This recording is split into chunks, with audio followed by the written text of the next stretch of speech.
at the Collegiate Sevens, brought to you by Next Gen Rugby. Just about to kick off. The weather is a little bit inclement, but hopefully it's going to stay reasonably dry. And we are starting on pitch one with the first game between Canford and Abingdon. So looking at the squads now, they look pretty raring to go. Playing left to right in blue. We have Abingdon, and then from right to left as the screen looks at you, we've got pink in the pink and white, red and white of Canford. So looking forward to a really good day of sevens here today. So we'll be bringing to you every game live. I'm Susie Appleby, this is Next Gen Rugby, and we're on the road to Rosslyn Park Sevens. Only 3 weeks to go now. Really, the excitement will be hotting up for these teams. They've been doing lots of prep. The tournaments are rolling in now, and any minute now we'll be getting underway.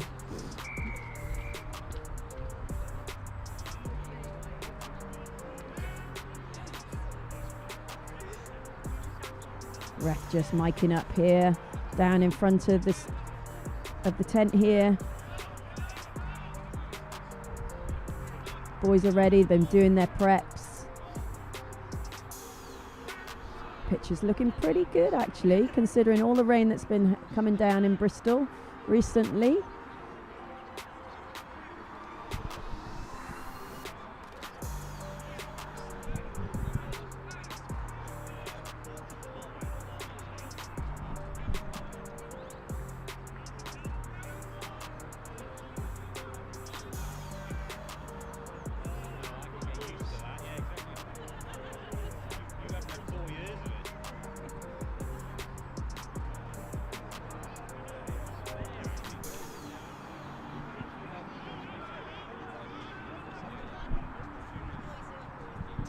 So here comes the ref now.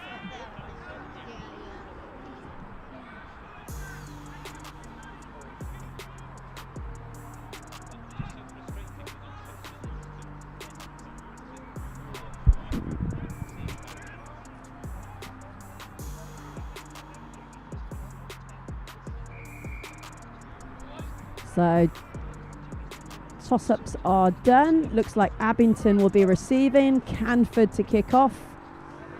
Here we go.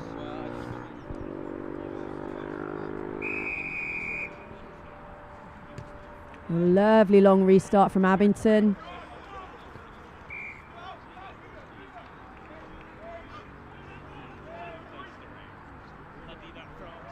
Nicely taken up down the wing. Good hard carry, great fend. Powerful carry, well presented. Abingdon are up and away, moving the ball really nicely to the far side of the field. Nicely engaging the line there. Good ball pres. There we go. Great depth from the Abingdon players, and just had to prop to take that pass, so opts to come back into the short side here. Little offload, couldn't quite take it. Ref playing advantage. So switching to Canford in possession. Canford all the way up this morning from Dorset. Oh, it's a lovely break down the left-hand side by the number 10 from Canford, and scoring under the post. Lovely, taking massive opportunity from a little transition ball when the ball was spilt forward. I think that's Ivo Reese, the number 10, looking like he's scoring to open the scoring for the Canford boys. They'll be pleased with that. Massive opportunity onto transition where the defence are offset because they were prepared to attack. Good pace onto the ball. Player came in from full back position, straight into the line. Oh, we're up and running already. So, a little bit of a knock taken there, but so he'll get full attention from the medical team. Be Abingdon in possession. Good opportunity here. Probably start with a scrum restart on their own 10.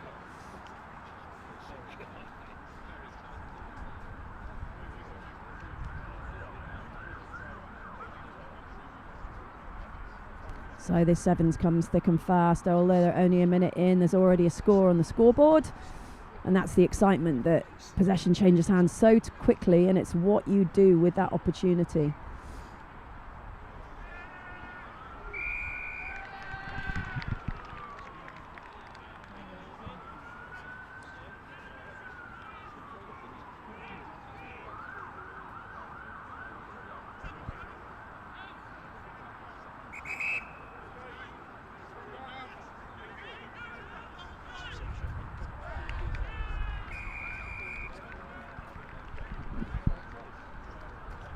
So back underway here at Collegiate Sevens.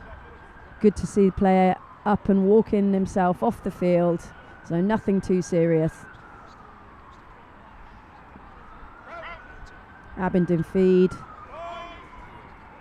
Loaded their attacking players all to the left-hand side of the scrum. Little decoy line, doesn't quite fix that defender, but a good carry. Really good carry, and speed to clear out, fabulous. Ball up and away. Lovely movement. Just dragging the defender across the pitch there. Nicely played. The Abingdon boys. Nice.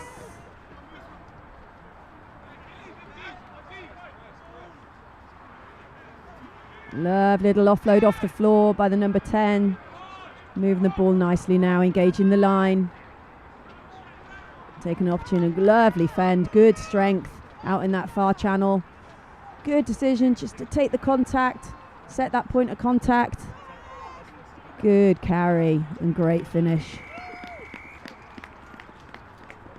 So Abingdon really nice from that. Just set piece start of play from the scrum. Just kept the ball in hand really nicely, took contact when they thought appropriate, and deservedly get themselves over the line at the far end. So we'll see it coming now with a little pick and go, good strength. Very difficult to defend from that close quarter, five-yard line. Let's try and find for you who that scorer is. Ned Holt getting himself over the line there for Abingdon, and back in the game, 7 points apiece. Okay, just a little knock on from the Abingdon player taking the restart. Quickly taken by Canford. Good strength to break that tackle from the number 10.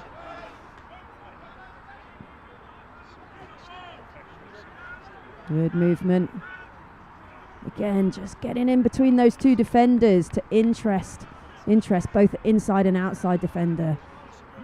Potentially create an opportunity. Oh, no sweeper in play, so change the option up a bit. Little chip in behind. Risk versus reward, it does give possession back to Abingdon, and we've seen how strong they are with ball in hand. How quickly Canford then can get into their defensive setup. Really nice movement. Simple handling, really effective. And then backing yourself in that 1v1 opportunity. Good strength and carry. But a good challenge there. Very quickly over the ball from Canford. They want to keep pace in this game, which is fantastic to see. Little playback, change, but just a little spill. Again, playing advantage. Usually finding sevens. The ref will probably play a 2-pass advantage. Doesn't consider that they've gained sufficient advantage there, so blows his whistle and gives the Abingdon boys an opportunity to play attack from the scrum. And we saw a few minutes ago just how threatening they are from that set piece. So similar position on the field from their own 10. Slightly to the right of the sticks, to the halfway line, and again they've loaded their players all to the left. We'll see what they do from this attacking set piece. Ball up and away. 9 has a quick snipe, but is well trapped, well caught by his opposite number. Really enjoying keeping this ball alive, Abingdon, but Canford are all over him. Ref not deeming for the defender, the Jackal attempt to have got on the ball. So it's play on. Oh, a little inside ball. Abingdon not quite going to hand.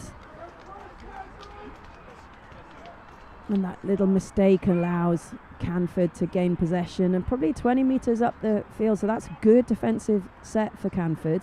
20 metres further up the field from where the defensive set started. And that's the reward for them for getting these tackles in, getting effort upon effort, and rewarded now with a turning possession into attack. So a fantastic opportunity now. Scrum the centre field. 2 attackers to the right, 1 to the left. Oh, but referee deems Abingdon, and they've got a big pack, big strong fellas in there. And they've driven them off the ball. Penalty to Abingdon. Anyway, again, they want to keep pacing the ball, but couldn't quite take that pass. Again, back in possession with Canford. What can they do with this one? Oh, that's unfortunate. There's a little knock on there. Oh, however, could have played advantage. However, blew his whistle. They're coming back still in possession. It's a tight game, this opener. Number 10 sees opportunity in the backfield. Nobody at home, but carried over his own line, which will be a 5-yard scrum. Oh, but just in the nick of time for Abingdon, saved by the whistle. So it's a tight one here in this opening game. 7 points all, 1 try apiece. Really, really enjoyable first half. So you can just see that on the highlights here. Little transition, Abingdon losing possession. Canford keen to get on that ball. Little dummy run on the left-hand side, but he backs his pace round the outside and gets himself over. Really, really nice play, and that's what you see in sevens all the time. Players just confident to back their speed. It is a game of speed as well as skills. 2 defenders just held up there. Bit of a lack of communication about who was taking who. And we saw Ivo Reese get over the line early for the Canford boys. But straight back at it. Abingdon possession from their own half. Really nicely keeping hold of this ball. And from there it was just a little pick and go from big, powerful centre field. Number 13, Ned Holt. So in sevens, just a 2-minute turnaround, which goes pretty quick. So what messaging can you deliver as coaches within that time? And more importantly, how much information can the players absorb? What's the most important message they need to absorb in terms of what the strategy is next? You see there, obviously they've changed ends. And it's Abingdon to kick off, so it will give Canford early possession. They'll be keen to keep hold of this ball and try and gain some more points on the scoreboard.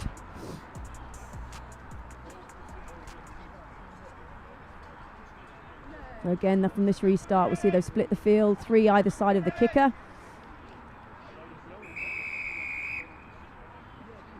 And this one goes long left. And the kicker just dropping in initially to the backfield. Oh, little high tackle. So Canford back in possession. They want to play quick. This is a fast game, this opener. Everybody wants to get hands on ball. Great effort upon effort. Just carried the ball on the far side of the field, but he wants to get hands on ball again. Little switch to the short side here. Nice carry up into the attacking 22. But in so doing, just a little knock on. So Abingdon back in possession. What can they do with it?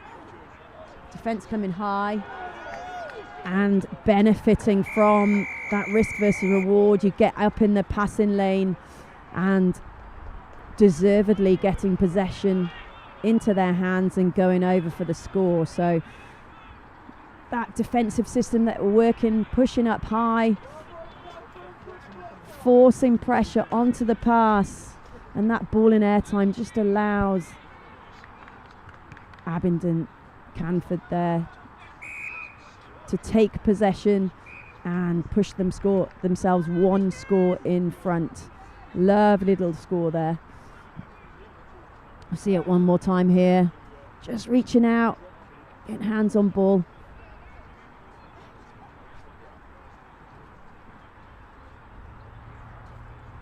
Bring the score to 14-7. Abingdon back in possession from the restart. Nicely moving that ball into space. Got good skill sets on display. There's that man, the try scorer from the first half. Powerful, powerful carry and fend. Allows him to get a little offload. But just not quite on the same page as a supporting player. I'm loving the ambition of wanting to play, but giving Canford possession in the attacking half of the field. So this will be a massive opportunity for the Canford boys. Still plenty of time to go in this game. But Canford just leading the competition at the moment. So ball in, quickly up and away from the half-back to first receiver. And the 9 just wrapping and offering himself out the back of that dummy player. But good strong carry from the number 13. Ball to the edge. And the winger just backing himself, breaking 2 tackles. And that's a fantastic score round the flank there. Just wait until he turns around, see who's got the score, hands the ball over to his teammate to hopefully convert from 5 points to 7. We'll see the repeat in a second, the replay. But again, that pressure in defence, just forcing the error. And here we see it another time. Good strength and fend, great footwork by the number 13 that allows the number 1, and just finding his name for you, Phoenix Wilson, with a lovely score down the right. As we talked about, ball quickly back into play. Abingdon sensing the urgency now to just keep possession. 2 scores to the deficit now. But again, great pressure from Canford. Forces the error. And we'll see our first line out of the game. So Abingdon, still enough time, but they're going to have to score early now.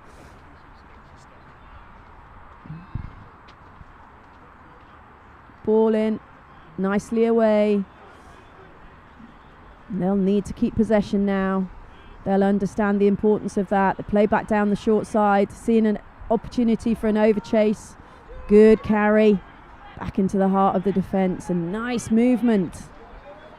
Lovely engaging of the line, just into that penultimate channel out there. Great running, making the defenders make their tackles. And then good information from that first receiver. Where's the space? Little drag to the short side there, backing himself. But great scrag of the tackle there, just round his ankles. No knock on, just off his foot. Just backing himself again. Canford defending up high. That means they're in the passing lane. But they didn't quite get back on the side, and that's what they need to be really conscious of. If you're going to defend high whenever the ruck is taken and contact is taken, they have to get themselves to the back foot, which they did not do on that occasion. Not held, so opportunity to keep ball in hand. Number 12, lovely break, but a lovely tackle down the short side. Backing himself, has he made it over the line? Has he grounded it? Yes, he has, the number 12. So really important time to get that score for Abingdon. Scored by Elliot Guy, number 12. Really good strength down that short side. Looked a little bit up a bit quizzically. Was he held? Did he need support? No, he didn't. So nice bit of footwork from the number 14. Not held, back on his feet, ball up and away. Fantastic link pass from the 5. to the edge player, but the conversion is wide, and these conversions are so important in the game of sevens, converting the 5 to a 7 point, but it was from the touchline, so it was a tough one. Abingdon restarting, given possession, but just knocked on by Canford. Lovely ball over the top to the try scorer. Great feet again from the number 14. These two working really well in tandem. Oh, little jackal attempt deemed not to be on the ball, and again Canford going high, but he's going in ones versus twos, which allows Abingdon that opportunity to keep that ball alive. Ball back inside, taking out two defenders. Lovely clear out, ball up and away. Nice movement. You probably could do with engaging the line a little on that occasion. Defends easy just to drift, and now putting pressure on again. Here's the space down the short side. Deliberate knock on, and therefore a yellow card could be absolutely critical. Can't see the time on the clock, but Abingdon have to keep ball in hand. They have to score now, because they are 2 scores down currently as the scoreboard stands. Canford piling everything at it, bearing in mind they are now only 6 defenders on the field, so there has to be space somewhere.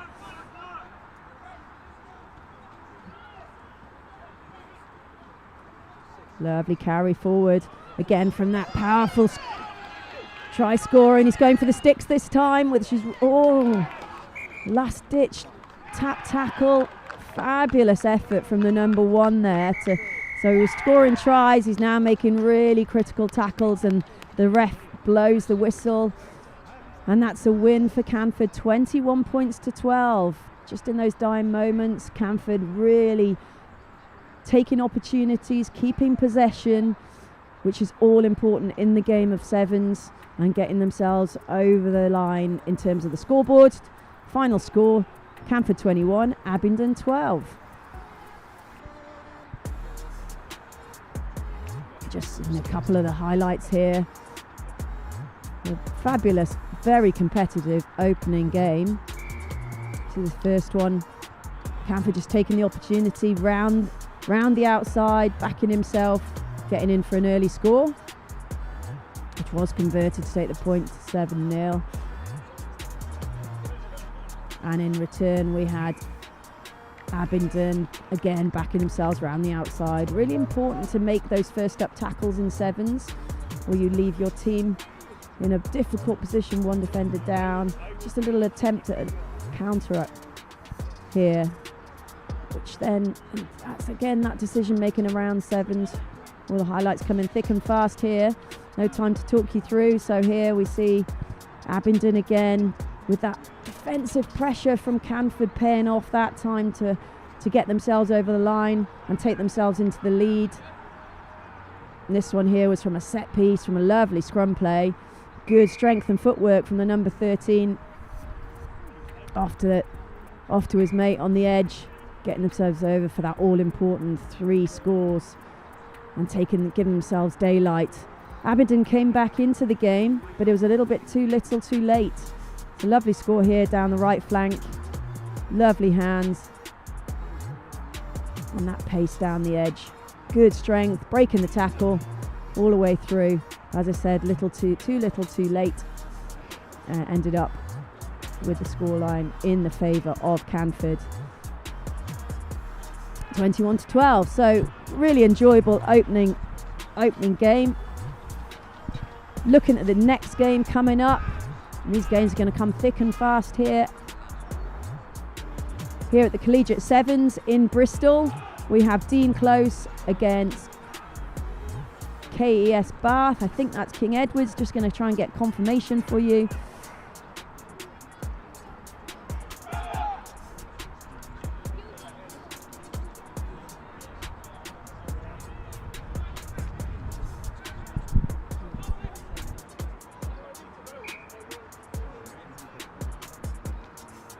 So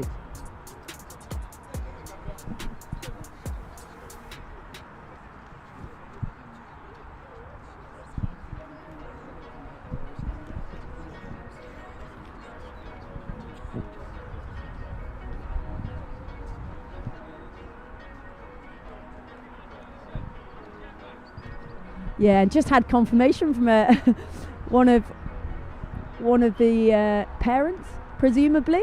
Thank you very much. That it is. Oh, just changing it now on the scoreboard. Okay, so as we believed we were getting, it is BGS against Dean Close. So BGS receiving the restart. And Dean Close kicking off from left to right as you look at your screen.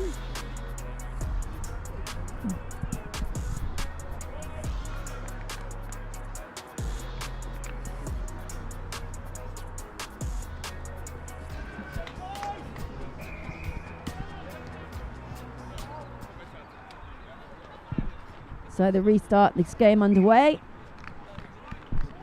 Just a little knock on there. So really nice chase from the restart, just a little knock on in the air, and these restarts are a massive opportunity to get possession back immediately. However, it is risk versus reward, and you'll find the boys are doing loads of work on those areas, especially around scrums, line-outs, and of course the restart. So BGS in possession, feeding the scrum from the right-hand side, loaded to the left, and moving the ball nicely. And of course, the last commentary at BGS, they found themselves in a fabulous position, and this danger man here on the ball already is who they'll be looking for all day. Just taking the ball back inside here. So just looking for an opportunity down that right hand side, ball nicely away, knock on, probably deemed to be, yeah, just a penalty on that occasion, but deemed to be deliberate. So again, BGS up and running, but speed to clear out was not quick enough, and has to be just straight there in sevens. So Dean Close in possession, moving the ball nicely, engaging the line really well. Straight to the edge and find the gas man there, but really nicely tracked and tackled into touch. Fabulous tackle there.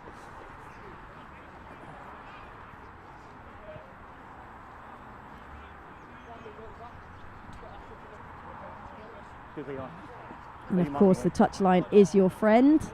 Okay. So he used the touchline really nicely, tracked his man, and into touch he goes. So BGS back in possession, still in a pretty vulnerable position, but you can also sense that opportunity. There's space in the backfield if they choose to use the kicking game. If they keep ball in hand, there's an opportunity there too. So nicely away from the line out, bouncing ball sometimes creates an opportunity.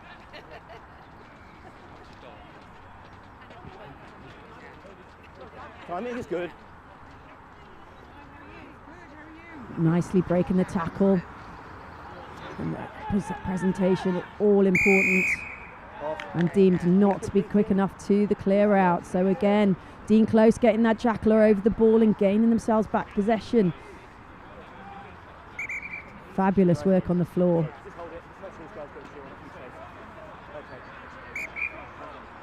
Oh, up and running. They want to keep the pace high. Attacking the short side, little jump down the short side and over for the first try. Very, very well taken there.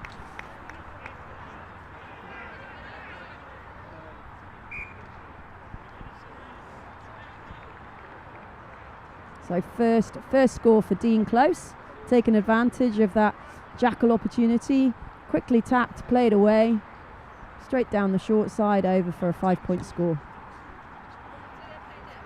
Conversion not successful, so remains as a 5-point score. Just seeing it. Oh, just a little tap from the number 10. Sense the opportunity. No defender down that short side. Easy creation, that 2v1, and number 11 gets over and keeps his feet well in play to get over for the score. So when you score, you do take the restart, which gives BGS an immediate opportunity in terms of the possession. Oh, so I seem to sense that I saw some space in the backfield, which is interesting because there is a sweeper in play. However, charged down, so still in possession to that man Alex Cleary, who was devastatingly good at the BGS 7s a few weeks ago. But again, just that speed to clear out. And Dean Close are back up and running over the ball. Really nicely taken. Still playing advantage to Dean not to have gone 10. Do have to be urgent in all facets of the game. So if you're not 10, it's advantage. And you get to take the penalty again. Lovely break of the tackle. Dean Close over for their second score of the game. You made an effort, hence no yellow card. Go back 10, please. So Dean Close, obviously known for their rugby. Put a lot of time into their rugby training up in Cheltenham. And from the touchline, a tricky conversion which isn't made, so the score does remain 10-0. It's the number 21 this time, into the 10's hands, down that short side, backing himself, sensing over chase, little step back inside and over the line for the number 13. Absolutely fabulous finish. A lovely restart from Dean Close again, back into possession. And again, sensing ball on floor, a little nudge on it, and regathered by himself.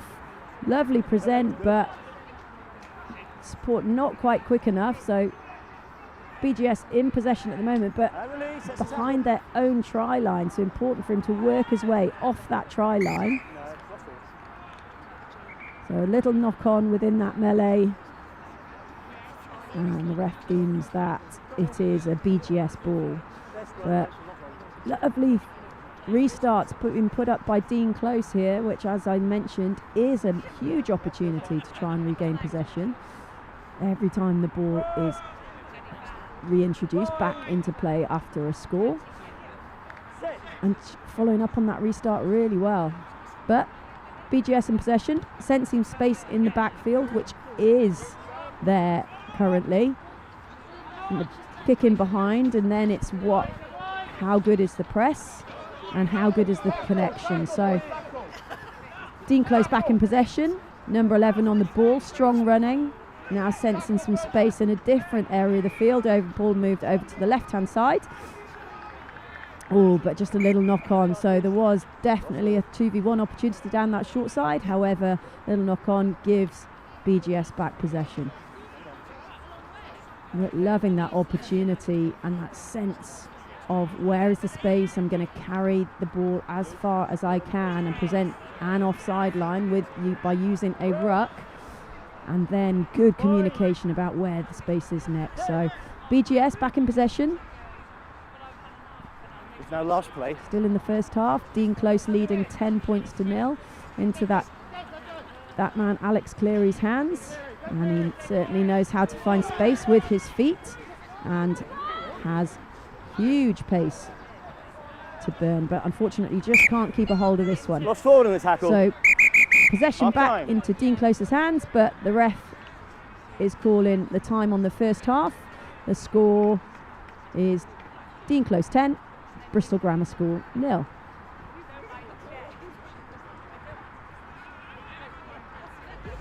So Dean Close, I think, will be reasonably pleased with that first half, taking opportunities, which we'll see in a minute.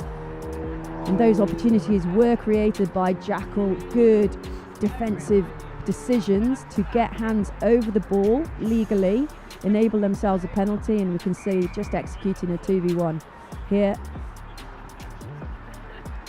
Sensing an overchase, which what I mean by that is that defender was left on his own in that short side, and therefore the ball player sensed an opportunity to just drive down there, carry down there, and just finish off with a 2v1. Again, an opportunity here, and this is just sensed an opportunity where a defender has turned his hips. If you watch the number 13 senses that he's turned his hips, he's going to struggle to make that tackle and backs himself to get over the line from short range. Neither converted, so the score at the turnaround is 10-0. Bristol Grammar School with some work to do, but they won't be concerned here. They had a fabulous tournament up at their own ground, culminating in them winning the tournament. possibly against the odds. However, they made full advantage of their early games to improve during the day, and then, as I said, got a really good win at the end of the day.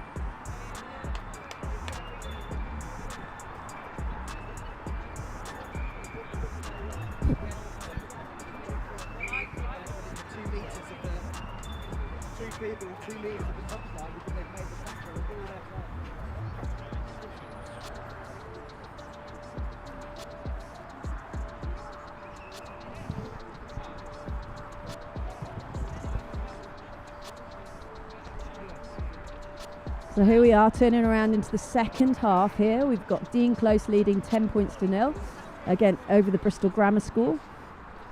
BGS will be kicking off. On your screens, it's playing left to right here, so giving Dean Close immediate possession. Taken cleanly, so now looking for space, looking to just change angles on the ball, and there's a ball player on the ball now, and then he just senses a little disconnect in the defence. Lovely staying on his feet from the number 10, and an offload to pace down the left hand side there. Great spatial awareness to sense the touchline and stay in field, and then make a sensible decision to play the ball back inside. It's not clean, and ultimately ends up in a little knock on, but really nice awareness of that touchline, running out of space. If they're running out of space on that side of the field, there must be space elsewhere. Just a bit of miscommunication there between the Dean Close boys, and giving possession now back to BGS. What can they make of this opportunity? Scrum on the middle of the field, just behind the halfway line, so they load two attackers to the right, created an automatic opportunity for 3v2. However, bounce back to the short side, backs himself initially to go forward, never on the ball, present that offside line. That was okay. Ball up and away.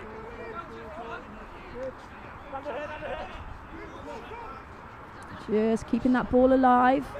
Again, sensing an opportunity. No, okay, but it's the Dean Close boys again, sensing the ball was available. It was not protected. They're over, and they've gained back possession for the team. Fantastic work. Onto the edge player, and we know what his dancing feet are like. We've seen him at work already. Lovely pass out to the centre of the field. And then sense of space in behind, little nudge in, lovely grubber. Can he connect? Or not quite connecting, but loving the sense accurately of the space. So on that occasion, BGS just defending with 7 up in the front line, so there is space somewhere, and that space was in behind. Little nudge through, grubber kick. Number 12 just couldn't quite gather, but lovely awareness. Start here, don't worry, start so here. So BGS have another opportunity. They are having to exit from their own 5 metre line. Set! But there is space. So the first job done. Won their own scrum. Sensing that space in the backfield. Kick goes over to the halfway line, giving Dean Close back possession. How quickly will they energise and get players behind the ball? That man, number 21. Lovely offload, strong carry, and a chicken wing out the back. Absolutely brilliant. That's a lovely score. So strong carry initially, sense and power through the carry to get that offload away, and then support on his hip to get that pass away out the back and get over the line for the third score. Very impressive. Conversion will be from the 15 metre line.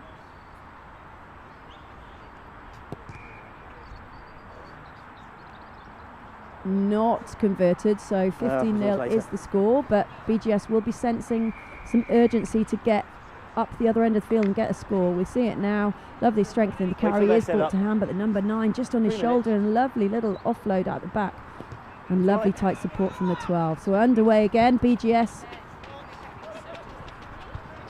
on the ball, but well dealt with by Dean Close there. Just hustled into touch. Thank you. to again give them back possession. And when those restarts go to that far side, no matter if they're dealt with, if you get a good press on them, That's their mark. as we saw, it was good chase initially. That's it. Your mark is here. Wait, BGS, your mark is here. Decent Don't press step in. will Thank give you back possession. So Dean Close back in possession, which is all important in the game of sevens. Can't score without the ball. Delivered off the top. Again, good strength. They're standing up in a tackle so well. Good strength again through the tackle, taking out 2 defenders, which allows him then to present the ball really well. Allow the clearance over the ball and a good strong carry through the centre field by the number 3. And again, looking for that offload, doesn't quite go to hand. So BGS back in possession. Still strong advantage. Back foot now, hold. A little bit slow to that Advantage clear over! out. Sensing an opportunity, but again, isolated. But You're good, but although you're he's got over the ball, he doesn't quite keep that ball in you hand, knocked and it a little forward. knock on will give BGS another opportunity. But Dean Close will be feeling strong in their defensive setup. They are putting a lot of pressure on BGS, which is enabling them to then make decisions to jackal and get over the ball and get them back to possession. So BGS back in possession, but again from their own 22-metre line or thereabouts. It's a ball up and away. And here the comms come in from BGS, or another nudge in behind, sensing opportunity, but well dealt with by Dean Close there. Oh, I think there was a little knock on, but deemed to have not gone forward by the ref and the supporting touch judge. So play to the whistle is what you do, and the Dean Close take full advantage of that. Possibly a little error, but you make your own luck there. I don't think he was ever going to release that pass, and he gets over the line. Score a really nice 4th try. So Dean Close well in control of this game now. 30 seconds.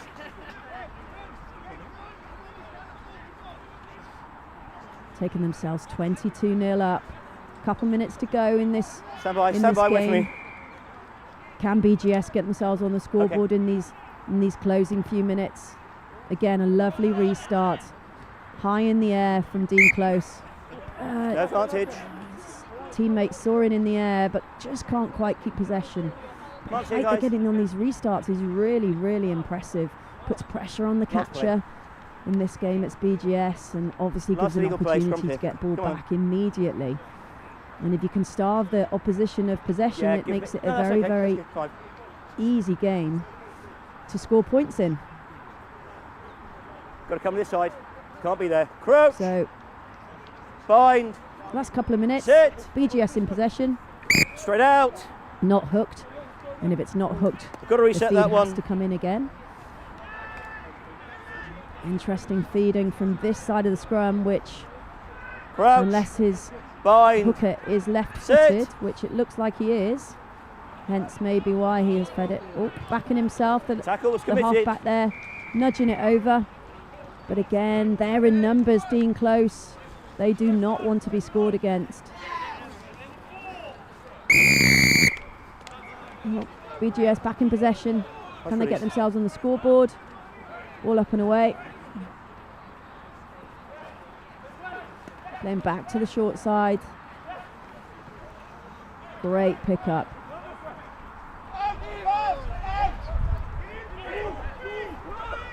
Oh, sense down that.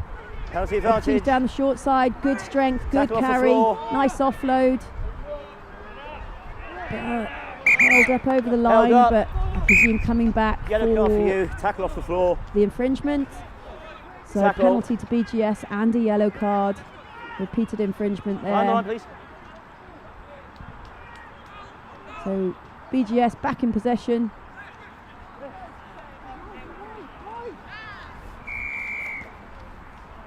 Play back to the short side, sensing again an overchase, possibly with good strength to carry through. No! Which quickly closes. Overextended. Dean Close again going for the jackal, but that time off his feet. Great pick up on the edge there off his bootlaces, but really well defended by Dean Close. They are determined not to be scored against. I think we might be seeing another yellow card. Yeah. Tip tackle. Penalty So here. Dean Close down to 5. Can BGS capitalise on these numbers now? Well, travelling across the field, which does tempt defenders to bite in and make tackles, but again, Penalty again, must release on the 5 metre. can they make it pay? Can they make it pay? There must be space somewhere. Lay on. Fantastic defence from Dean Close, defending with Try only scores.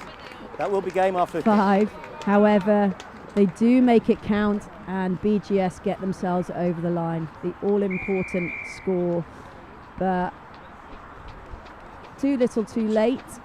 That will be the last play of the game. No.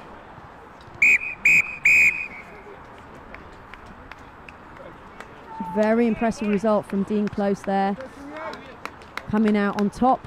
22 points to 5 over Bristol Grammar School. A good opening performance for them. Defensive pressure particularly impressive. They're enabling them to get a lot of jackals into the game, and as we know, possession is all important. So just seen the tries coming here. First one's for Dean Close, lovely little footwork. This one's very impressive, good strong carry, followed by an offload, keeping that ball alive, and then offload again to get them over the line for 2 scores. This one here, potentially you could have said, is it a knock on? But number 10 playing to the ref and getting himself over. Really nice score there. And then finally, BGS, after repeated pressure through a very, very defiant Dean Close defence, but eventually getting over through that man with a hard carry. So they're coming thick and fast here. We've got our next game coming. Canford with the opening game with a win. They're now taking on QEH. So we're just checking on the QEH who we are. We've seen Canford already. As I said, some impressive play, particularly gaining advantage through their defensive setup of playing high up in that defensive line. So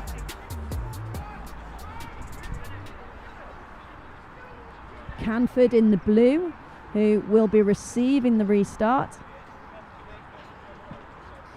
against QEH.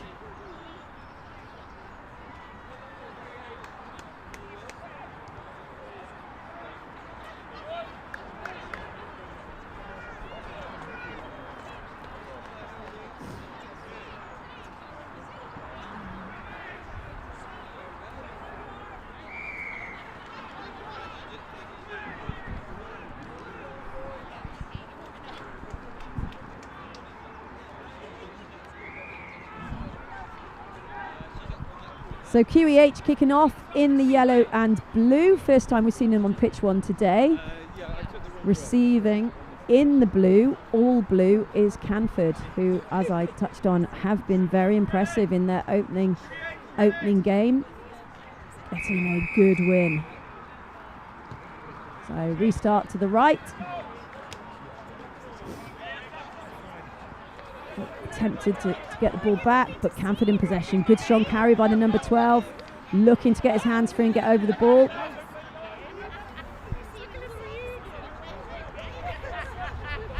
See the defensive efforts. QEH absolutely swarming over them, but breaking down that right hand side, number 11, good support from inside, and another good support. And it's the number 5 that's going to go over if he can gain possession. Yes, kept possession really well for the first score by Canford. And that is the rangy Kit Bulstrode Newman getting over for his first score. Very, very impressive from the restart. Kept the ball alive really well. Good strong carry down that flank, down the far side, with great support back inside. Getting over for the first score. They'll be pleased with that in these opening exchanges. Canford 7, QEH 0. Canford restart.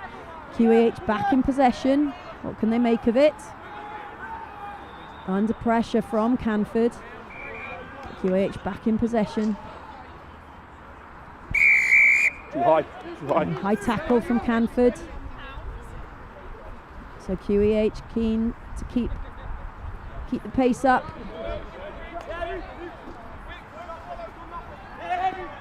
Lovely offload.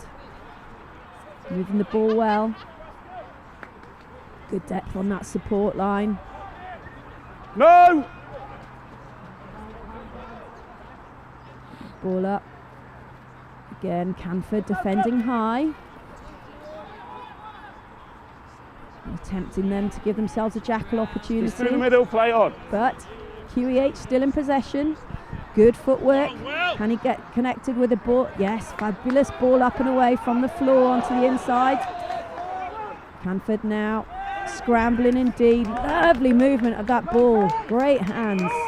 Over to that far left-hand side, and what a fabulous score, opening score for QEH. Lovely play there. So well worked from well within their own half of the field. See it coming up. There's the finish there. Backing himself down the flank. Flailing hands of that defender.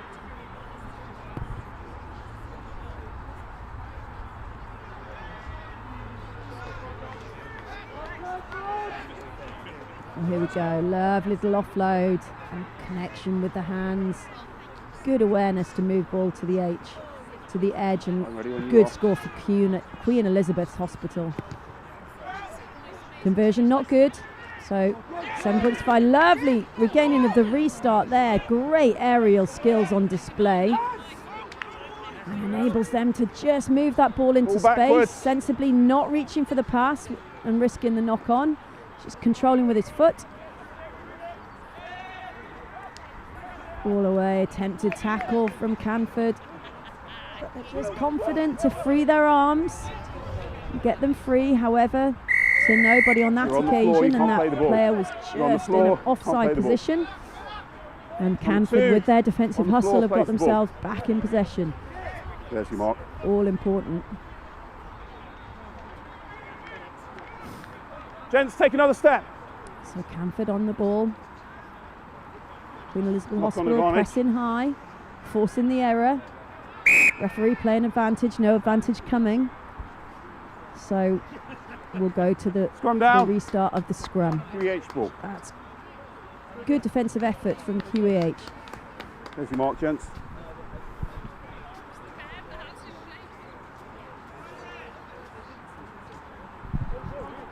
Point, Canford. Crowd! So as we can see, changes being made, all important in sevens, to make sure you keep energy high. Early push. Oh, free kick for QEH, quickly taken. So you can see back defenders, attackers working to get themselves behind the ball and offer themselves an opportunity. Nice, hands free, ball away. Oh, lovely little offload, just didn't quite go to hand, and then supporting player in an offside position. So again, they're piling the pressure on in attack, QEH, but little errors, just allowing Canford to stay in the game at the moment.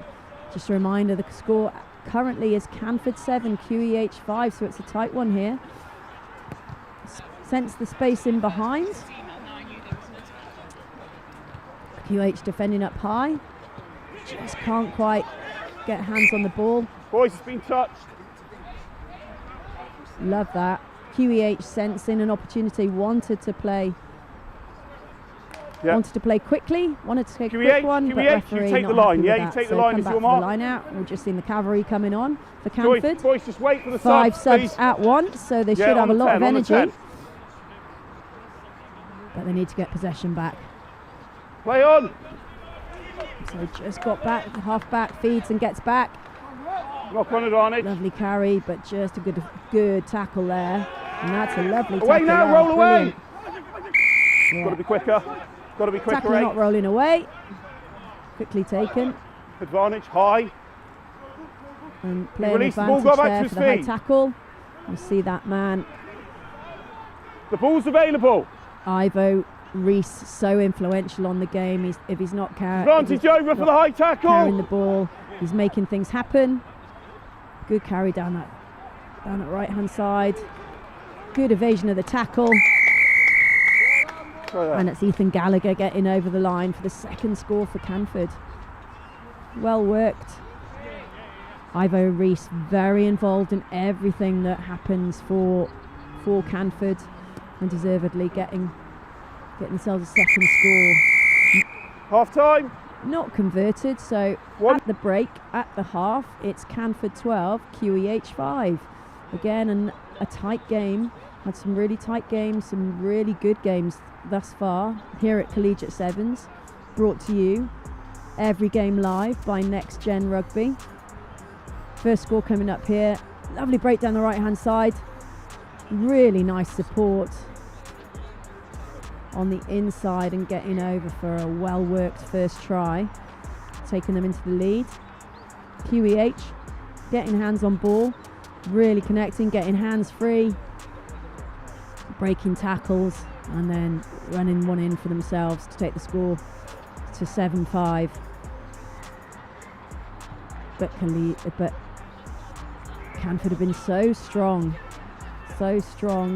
backing themselves at every opportunity, and those subs really made a difference immediately, getting over for the second score. So just again at the break, it's a 2-minute turnaround. What messages have been delivered in their huddles? How can they make an impact in this 7 minutes? It's a very quick game in sevens.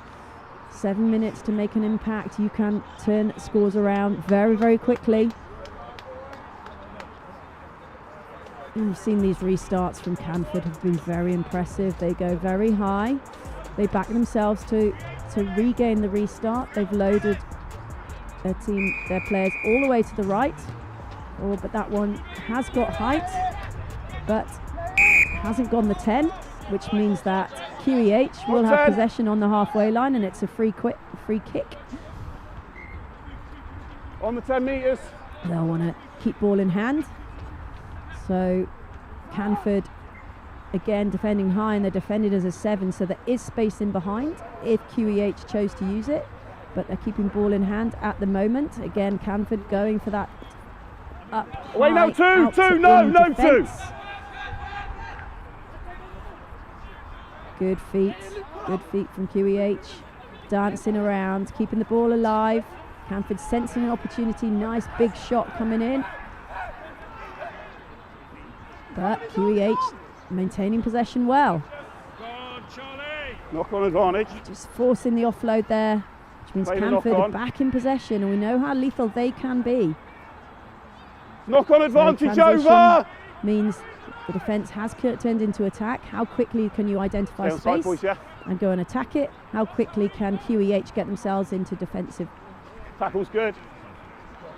Defensive organisation, which they do really well, forcing an error from Canford, but they are still in possession. And what has been so impressive is their offloading game, getting hands free, offloading off the floor, offloading out of the air. No, second go. Go for the jackal, but deemed not to be on the ball. But this pressure is piling in from QEH. Can they make these decisions count?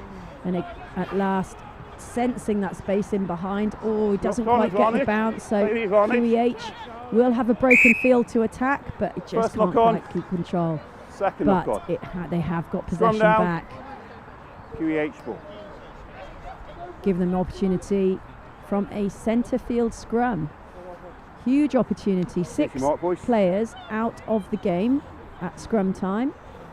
So it's the only time that the backs get a backs on backs opportunity. 3v3, Crowd. depending where the scrum half chooses to go. Bind. We'll see them all Set. loaded off to the left-hand side. Scrum feed. Ball up and away, and the halfback backs himself. He's broken down the right-hand side. He's getting after his own kick. It's well fielded by Canford. Away now, 9. But they will now have to escape from their own No hands, 5-metre 8. line. And QEH really going after that counter-attack. Counter-rucks, apologies.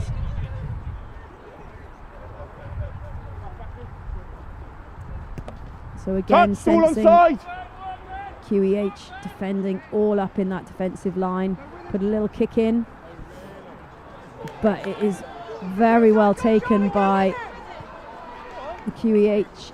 Or numbers, but really well Left tackled, hand. just short of the line. Good counter-ruck. And Lost 4. stolen possession back, but a little knock on, Counter-ruck's all but legal, but then you fabulous have to lock it defensive effort from Counter-ruck's all Canford. legal, They boys. did Then not it's want lost their 4. line breached. Scrum down. Chased all the QEH way across ball. the field to make that Here's your mark. all-important tackle, which looked like a sure try was coming. Fabulous tackle, and then effort upon effort. Just a counter ruck as well, so nearly took possession back Bind. off QEH, but QEH Set. fabulous opportunity now on the 5-metre line with a scrum. It's tackled short. An excellent decision from Canford to jackal and get possession back. No. Yeah, need to tackler roll out not the way for rolling you. away. Turn them off here, Therefore, mate. You're 3 penalty metres away. given. You need to roll away faster before 14 can compete.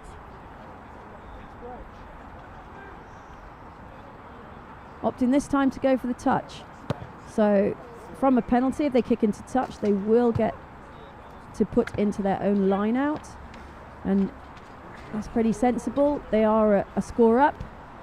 The Create, line out will create. You take take the a edge of minute the or white here. two You take to the edge of set the up white. and execute. Your mark. So really good awareness of the clock there. But it is their own feed. QEH, hooker in the channel. Hooker in the channel. So can they retain possession from this restart? The ball up and away to first receiver, to the danger man, number 10. Great close support there. Being chased back, but the support is absolutely fantastic on each other's hip. And they're over again. So that man, Ivo Reese at first receiver, using his footwork to break the line. Close support from inside, from the where the line out came. 1 minute and 40 seconds. And get a really, really well executed score there. Conversion is good. Taking the scoreline now, 19 points to 5. So just giving themselves some daylight here. Really well supported there. We'll see it again. Can't quite see the number on the back of his shirt. I think it's number 12. Minute and 15 to play. So Ralph Bollo getting over for Canford on that occasion. Again, nice restart, good pressure, but can't quite get the ball back. QEH now, can they get a quick score which will give them a lifeline into this game? You're too high. You're too high. Referee deems advantage not enough.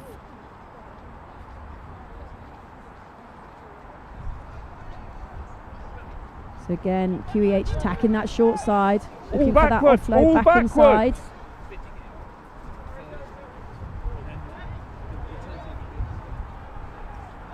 No, roll away. The ball's here. Ball up, inside ball, lovely inside ball. Just attacking this short side. But Canford means Canford can, and it's a great finish from QH. Just backing himself down that short side there to get over, as I said, for an all-important, or 10 seconds left on our clock, which will not be the same necessarily as the referees watch. But just backing himself, time is good up. strength in that carry That'll be down the the game. short side there to get over for the score. You see it That'll be coming time. again, number 15 from QEH. Difficult conversion from the touchline. isn't made. And that actually is the final whistle. So another good win for Canford on pitch 1 here. Canford taking the win, 19 points to 10 over Queen Elizabeth Hospital.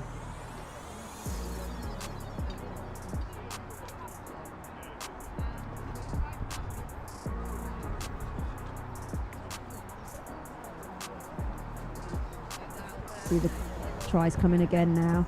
That first one really nicely worked, and so important to have that support if someone is making a line break to get on their hip, because defenders will be tracking back and deservedly getting that score. But QEH came back into it. Nicely worked score, breaking tackles, freeing their arms and getting over to even up the score, even up the scoreboard at that stage. But Canford just confident in their attacking play, giving themselves possession opportunities by their very aggressive defence. Taking that second one there, and then a lovely break from the playmaker and close quarter support to take that third try and take themselves away from QEH to secure the win. QEH came back into it to get their second try, and never out of this in sevens. You always want to keep playing, thinking about score differences as well as the tournament progresses. And number 15 getting over for a deserved score. But too good, too strong. Canford, deserved winners. Moving on quickly then. Collegiate Sevens here all day, brought to you by Next Gen Rugby. It's Collegiate against Monkton. So we haven't seen either of these teams on pitch 1 yet. So Monkton Combe.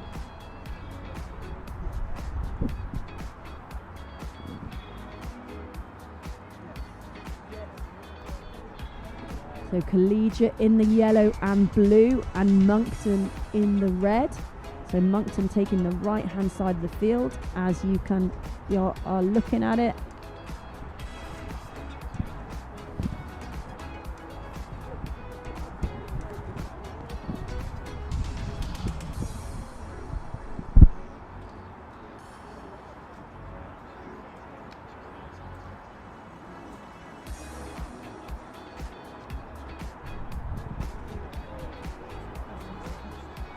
So Monkton will be receiving the restart, Collegiate kicking off.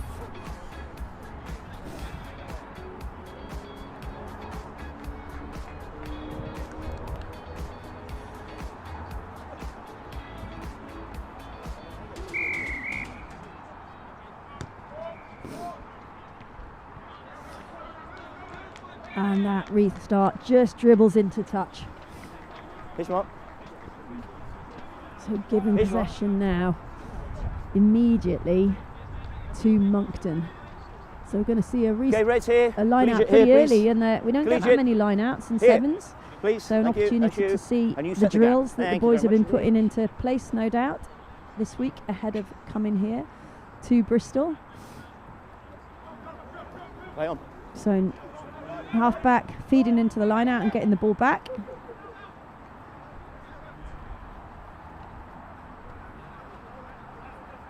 Nicely down the line. Strong carry, good leg drive, which enables him to present the ball really well. High tackle, up here. High tackle there. Never 10. So quickly taken. Another strong carry by the number 12, but just dislodged in the tackle. Here, yellow card to you, you're never 10. Deemed to never be onside. Off you go. Offside. And a yellow card for Collegiate. So Monkton with the one-man advantage. Again playing quickly. So Collegiate down to 6 defenders. Play on. But a little unforced error gives Collegiate some possession. So how will they take advantage of having ball in hand? Bearing in mind that they are one man down. You see Monkton quickly have dropped in a sweeper. Nicely broken the line by the number 14. And a lovely, lovely supporting play. So scoring with six attackers. Very, very impressive from Collegiate to get over for the first score of the game. Broken tackles down the right-hand side. And then lovely support line and a lovely offload back inside. Over this way, fellas.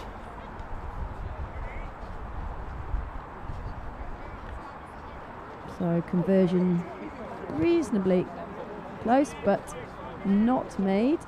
So score Collegiate 5, Monkton 0 in these opening exchanges. How will Collegiate deal with this restart, bearing in mind they only have 6 on the field currently. 1 player off the field for a yellow card, so he's gone short to attempt to regain possession, which he has, and that's an excellent execution of that restart. So strong carry. Not initially could find them keeping pretty close quarters, but lovely backing himself to attack the ball, and the number 13 streaking through there and connecting with his number 11 on the left hand side and getting over for a really nice score. So Monkton all at 6s and 7s, having been broken initially. Excellent restart, and we talked about them. I'll continue to talk about them. The restart is absolutely critical. Collegiate managing to get their own possession back, and we can see them return to 7 players. So hugely impressive to get 2 scores up with only 6 players on the field. Yellow card has returned. Showing really good skills there.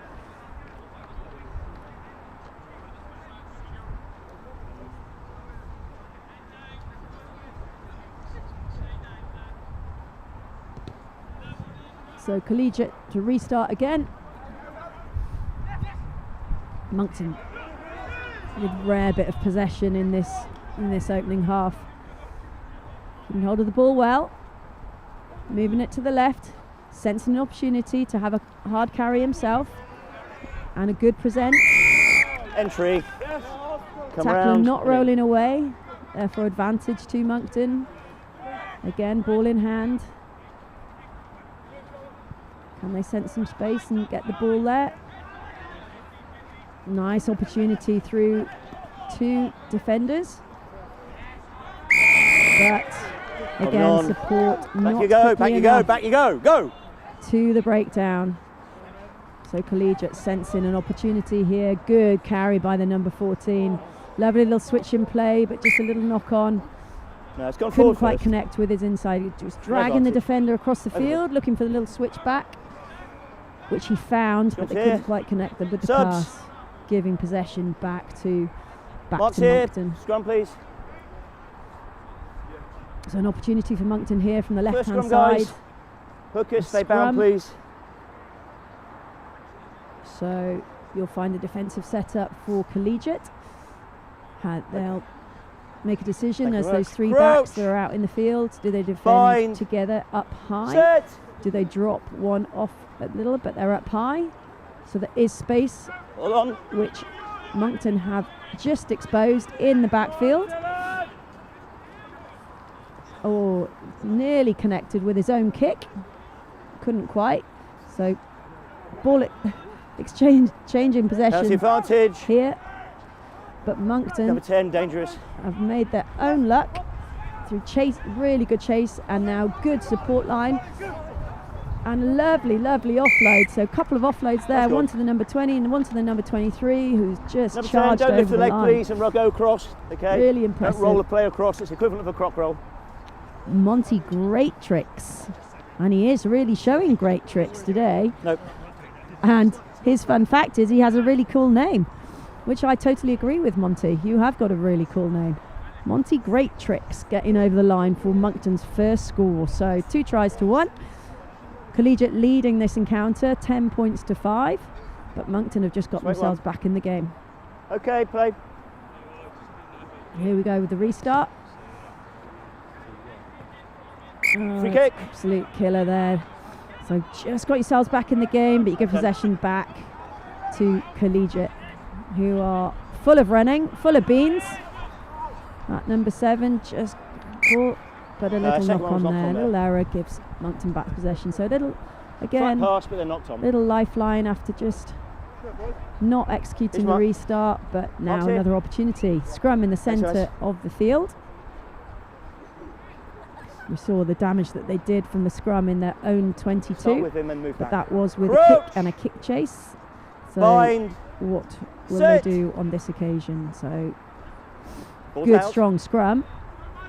from Last play. Collegiate, but Monkton maintained possession. Carry to the outside. Yeah, and he was brought to floor. He never released the ball, and therefore it's a penalty against him. Collegiate not hanging around at all, and that's the number 12 going over on that occasion for Collegiate. Half time. And an all-important score just before half-time, which is converted, taking Collegiate 17 points to 5 ahead at the break. So good strong half from Collegiate, but Monkton very much in this game, scoring a nice one for themselves. This the replay of that last one coming up, just from a quick tap pen. Defence all at 6s and 7s, and Collegiate taking advantage and getting over, which he converted himself. Quick turnaround, couple of messages coming in.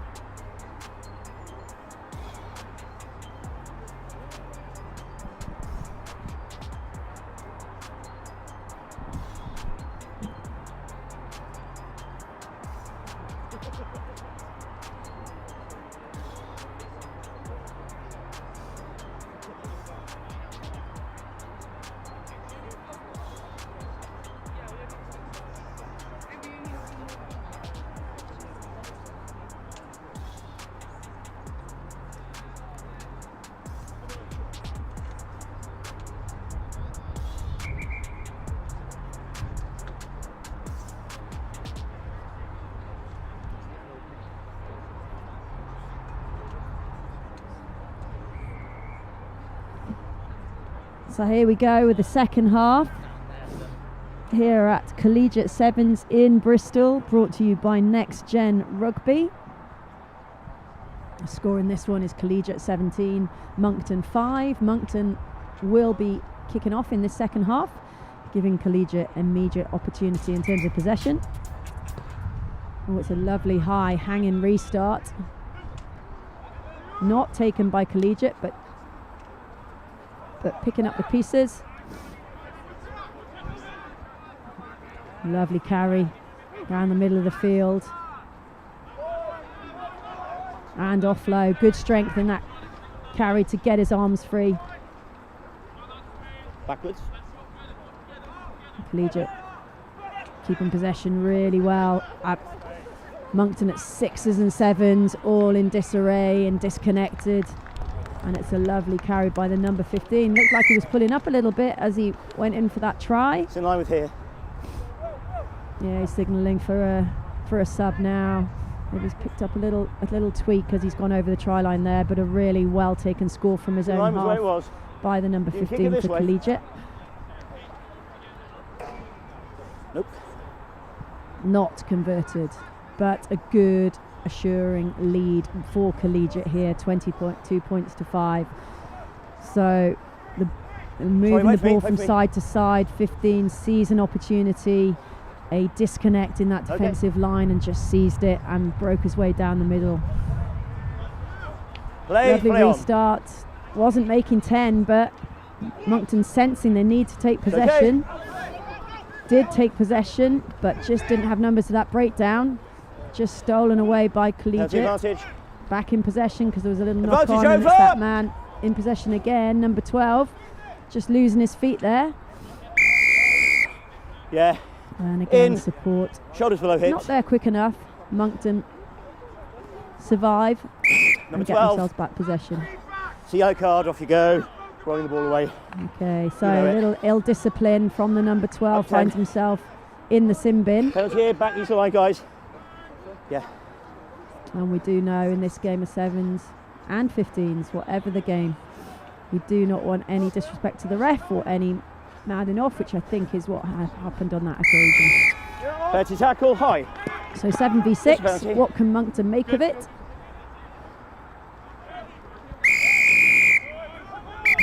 And the referee is moving these. All, not 10. Collegiate back you go, use the line. Backwards. If they haven't got the discipline to get 10 metres.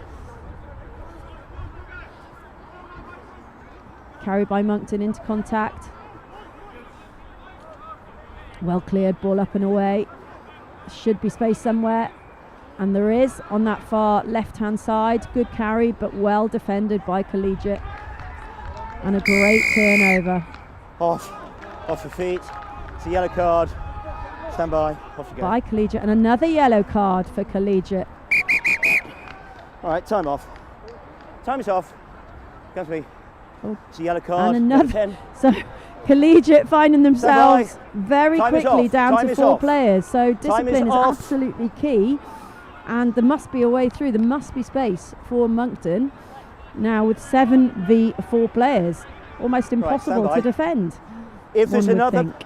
penalty, you must retire 10. Do not come forward. Do not do anything else. So referee is on. absolutely showing zero tolerance. What can Monkton do with this? Well defended initially. And Body on. Never 10. Never 10. and just taking an opportunity, he's going to back himself tackle all made, the way play on. down the middle. Broken 1 tackle, broken 2 tackles, tracked back Roll. and defended. Support is there. Ooh, Never rolling. and earns himself a pen. Keep going back. You'd Keep think going. they might want to slow this game down, but they don't. They've only got 4 players, but they are backing themselves. Little switch on the edge there. Ball back inside. Good carry, good strong fend. And he's still going, still on his feet. 22. And it's time Yellow card for for you. That's a trip. Monkton to have a yellow card. So 6 plays 4. That's a penalty. Not a penalty. Collegiate in Not a possession. penalty. Again, a good strong carry between 2 defenders. Pumps his legs, drives for the line and over the No, line. back. Terrific score for Collegiate First yellow with card. 4 players on the field. Very, very impressive.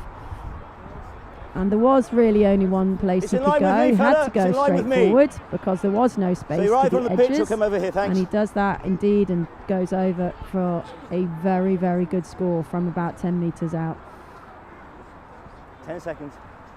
And that will ensure Collegiate the win, I have no doubt. Have we got players back on the field? That's the question. 1, 2, 3, 4, 5. So Collegiate restored to 5 players. So it'd be interesting where they can put this restart. Will they go to try and regather it? Straight down the middle, giving Monkton possession. Not touched. Play on. Give them an opportunity to play ball from their own 22.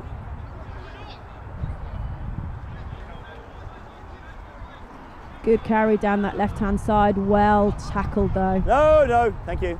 Well left. Take him back. Good carry in the middle of the field. Just couldn't quite connect the pass, but still in possession, Monkton. Nice ball back inside. Again, sensing there must be space somewhere. Good strong carry, staying on his feet. 12 back in possession again. Nice offload. Touch. Can't quite connect the pass, but well picked up on the outside. Turnover is good. But well turned over by No. Collegiate. Hands to the floor These first. efforts are very impressive from the boys, who are numbers down in defence but determined not to allow their line to be breached. Turnover is good. But it does pay in terms of those of the energy. It's energy sapping enough when it's 7v7, but when your numbers down, Number 7. Tackle off the it's floor. another yellow card. So referee The other yellow really is back does on. want to make sure the discipline is in this game. He's making his pocket count. Here we go, Monkton on the ball. What can they do with it this time? So Collegiate got a man back on, but lost another in the same motion. Good strong carry up the right hand flank by the number 1. Good pick up. Off his bootlaces. Cross forward. Just a little knock on, and that's the end of this one. So thoroughly entertaining game. Good resilience shown by Collegiate, who went down to 4 players at once and still managed to find themselves a score and secure the win. Final score: Collegiate 29, Monkton 5.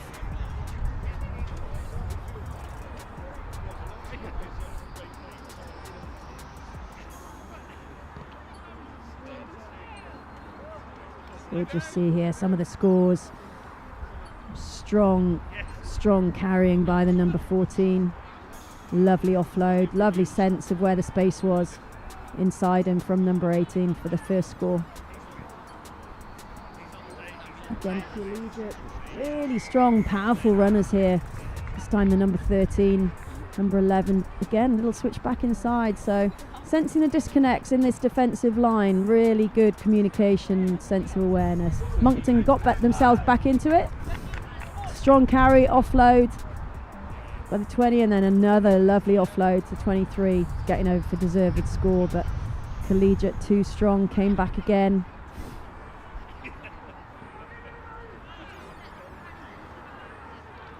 Then Collegiate threw indiscretions, despite having yellow cards, being numbers down.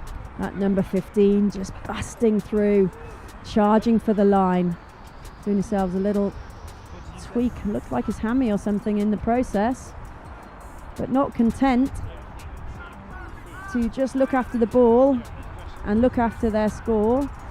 They wanted more, and despite having numbers down, over they went again. So very convincing win in the end for Collegiate, and we'll be seeing them again later in the day. For now, it's Kingswood against Downside. Again, we haven't seen these teams yet on pitch one. Good to see a female ref in the middle for the first time.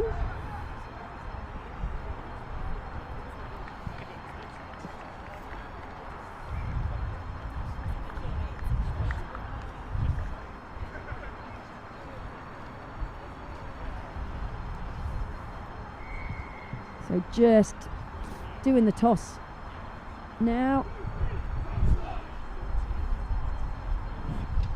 So Kingswood in red and black will be playing from right to left. Downside therefore receiving the restart in their familiar yellow, red and white kit.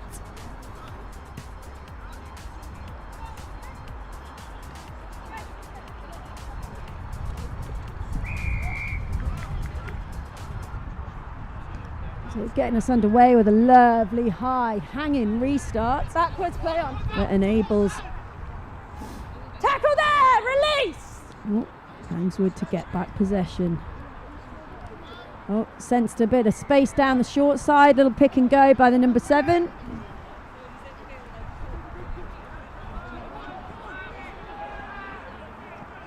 Through the hands there. Little hitch kick and offload. Fabulous bit of skills shown there, and enabling them to get through for their first score. So good keeping possession by Kingswood.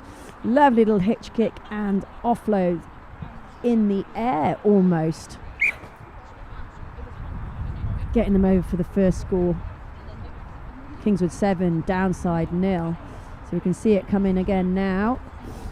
Offload absolutely fabulous. Yeah. And dancing bit of feet back inside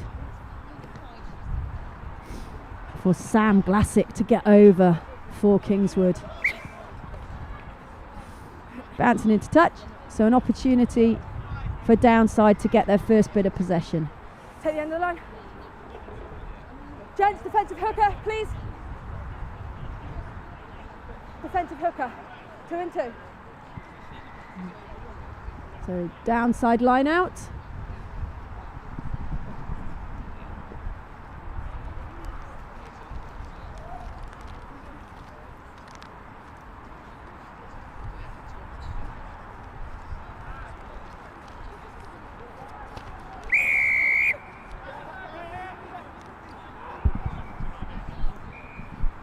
Tackle there, release! So just a turnover in possession there, giving Kingswood back the ball. And good power there to get over for another score.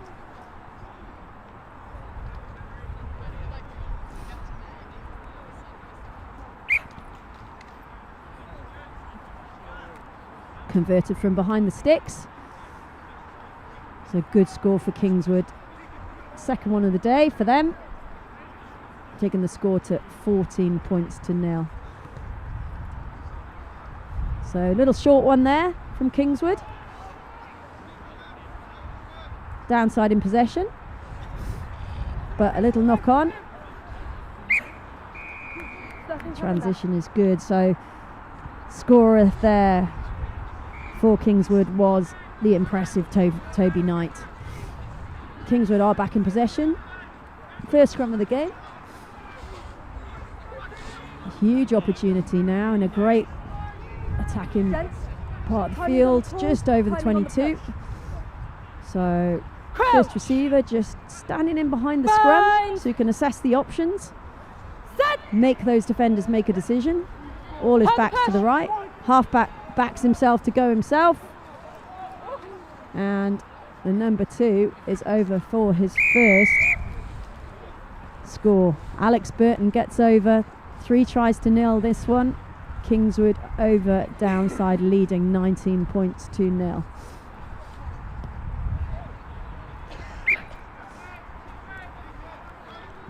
So a lot of sevens. It's just about backing yourself. We see this one here. Just sensing that the defending scrum half had gone and give themselves a little bit of space, and a little bit of space is all he felt he needed. Free kick. But error from the restart. Free kick. Gives Both feet. Gives downside possession.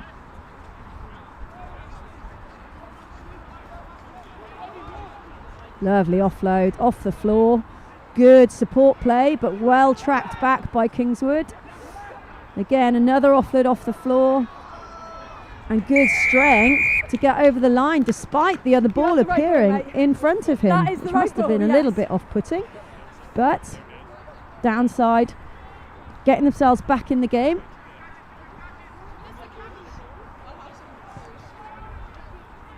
Came through good power, good strength. Looking to get their arms free, keep that ball alive. Seeing it again now. Good leg drive in the tackle. And just a sense of that over chase there to get over for the first tackle, for the first try. And Luca Camilleri, very exotic name there, getting over for downside first try. Lovely hanging restart. Taken well by Kingswood and sensed an opportunity straight down the middle, straight in front of him. He's streaking away again. It's that man, the halfback, not content with one score, he wants another. And Alex Burton gets over for another score. Lovely individual score there. Well taken, straight down the middle. 1.5. Defensive line totally disconnected, backs himself against the You need him sweeper. onside.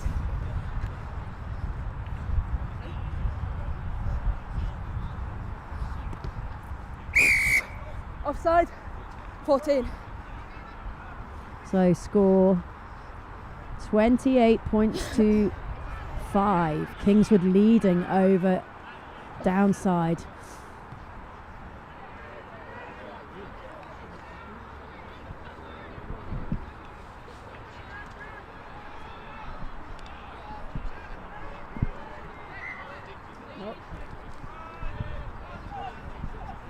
Restart from the off, gives Released. downside possession again. Pick and go through the middle. Tackle there. But body height not good, so the counter ruck comes in and it's effective. Really good sense of that. So the supporting player did not have his body height low enough to look after the ball. Kingswood, opportunity, fire through and get themselves back possession.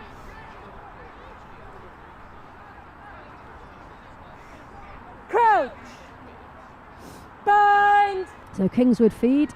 Set. Okay, so on the left hand side, ball up and away. Lovely outside break, and the defender just got himself up in front of his outside man, and he streaks through for another score. Really good backing himself and his pace.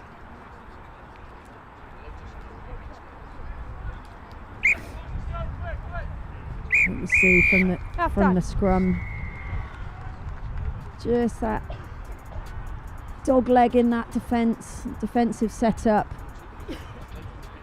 Centre number 9 taking his opportunity to get himself on the scoreboard. That's George Watts there getting over, and it's a convincing first half for Kingswood. 35 points to 5 up against Downside at the break.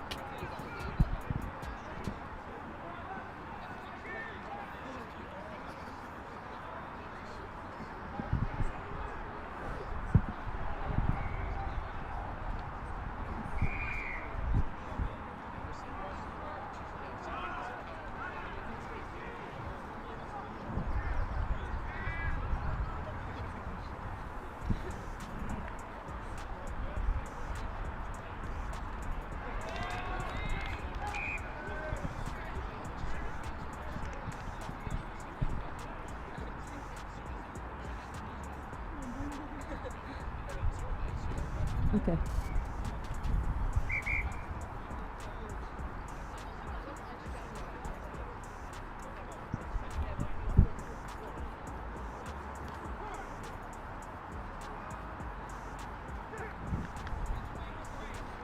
Hello again, back with you here at Collegiate Sevens, bringing you all the action via Next Gen Rugby. This game between Kingswood, who are leading 35 points to 5 over Downside. Kingswood looking very strong in this encounter. Downside to get us back underway. It's a lovely weighted restart, but well taken by Kingswood, and a good strong carry and fend.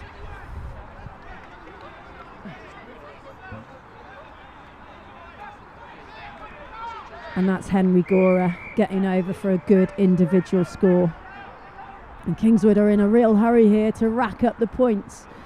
All important, not just getting the wins, getting the points for wins, but points difference could make all the difference when we get to the knockout stages. So they're keen to get back underway, keen to get hands on ball.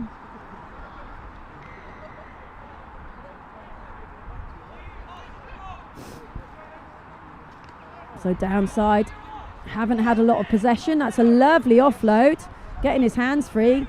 Good gas, good pace, well looked after. They've learnt their lessons from the first half there.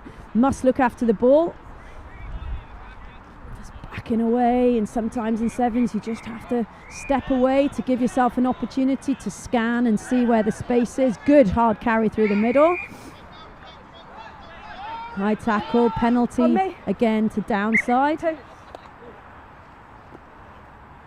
Yeah.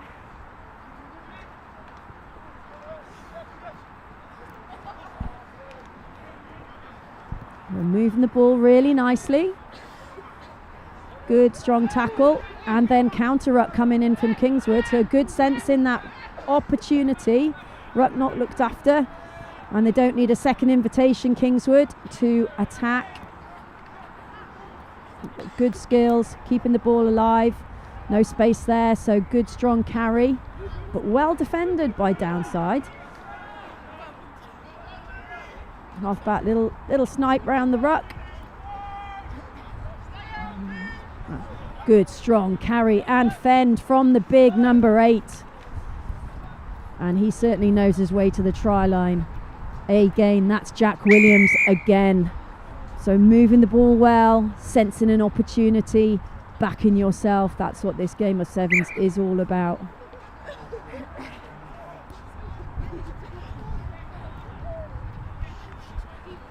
And converting his own one there, so stretching out to a really, really convincing lead at this stage. Kingswood 49, Downside 5. They're going for a nice high hanging kick to try to regain the restart. Hasn't gone 10, but is played by Downside, which is good to sense that they just want to get the ball in their hands and play rugby. Great carry through the middle there. Oh, but just spilt in the tackle. So again, Kingswood Can they get numbers behind the ball? How quickly can they move that ball to space? And again. Oh, lovely attacking the ball on the edge. Back in his pace, Milo Worthy streaking down the edge and in for another score for Kingswood. Again, they want to get the kick over converted, and takes the final score to incredibly impressive and convincing win for Kingswood by 56 points to 5 over Downside in this one.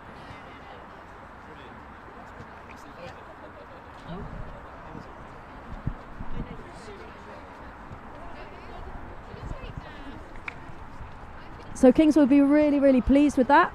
Good scoreline, taking themselves into the later stages of the tournament.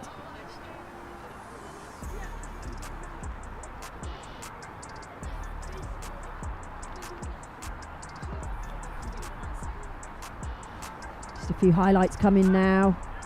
Again, what seems like a long time ago now, with a little hitch kick and offload out the back. And then they started their scoring. And Downside, lovely, backing themselves through the middle, getting arms free, offloading off the floor, showing themselves to have fabulous skills to get themselves over for a score. Kingswood, however, too strong, too fast. Good pace. And that man, the half-back, Alex Burton, doing it all for his team. Again, just pace all over the park for these Kingswood boys. Showing a good pair of heels there. And they just didn't want to stop scoring. This time, Henry Gora getting himself on the scoreboard. And all in all, very, very pleasing, showing all the squad getting themselves in the game. This man here, incredibly powerful. This is his first of 2 scores. Jack Williams. And when you've got pace and power all over the field, it becomes a very, very easy game. So moving quickly on, we get to see Collegiate again, who are very impressive. Ooh, seems just the other minute, 2 games ago. And this time they're taking on Sherborn. We haven't seen Sherborn on here before. Sherborn playing in the blue, sky blue, against Collegiate in the yellow and blue. Looks like Collegiate are playing right to left as you view it on your screen, and Sherborn left to right.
So here we go again at Collegiate Sevens, brought to you by Next Gen Rugby.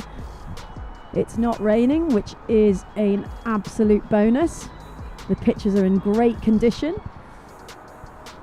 It's a great day for Sevens, taking us on this road to Rosslyn Park. Sevens only 3 weeks away now, so these teams will be getting loads of practice under their belts, enjoying their day out. So Collegiate kicking us off, taken really nicely by Sherborne. Sherborne, a good history in rugby. But Collegiate showing really strong in that opening game we saw them play. Sherborne playing really nicely through the hands. Good carry on the outside, well dealt with. by Collegiate, but Sherborne are full of running in these opening couple of minutes. Tackle. Taken nicely to floor, well away. Very, very nice skills on display by Sherborne. Little turn back inside, but kept ball to himself. Good ball placement and well dealt with. Well looked after by little nip back inside, sensing an overfold away from the Collegiate defenders. Just moving ball through the hands, just showing a lot of patience. Little pick and go. Backing himself up that short side, making himself at least 15 minutes. High tackle. High tackle. Penalty given. Ball up and away. Where's the space? Lovely ball back inside. Lovely offload. Picked up off the floor. Tackle now. Attempt counter coming in from Collegiate. Thank you. All the way to the edge, into the number 9's hands. But well tackled, well dealt with. Ruck was over, according to the ref. So Collegiate get their first bit of possession, but can't keep hold of it. Sherborne back in possession. And good sense of an turned hips. Number 10 taking the opportunity and getting in for the first score. Very impressive by Alf Bourne, just taking the opportunity, but probably kept possession for a good couple of minutes there, and possession is absolutely key in sevens. Sherborne displaying good patience, good skills and good awareness of where that space is. Sherborne to kick off. Collegiate been starved of possession thus far in this exchange.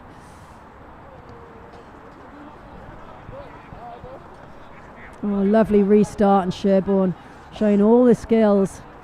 No doubt been working on that in the lead up to this tournament. So he shows to the outside. He takes a gap in between defenders 1 and 2, but not protected, giving Collegiate all important possession. But Sherborne dealt with really well. Good defence.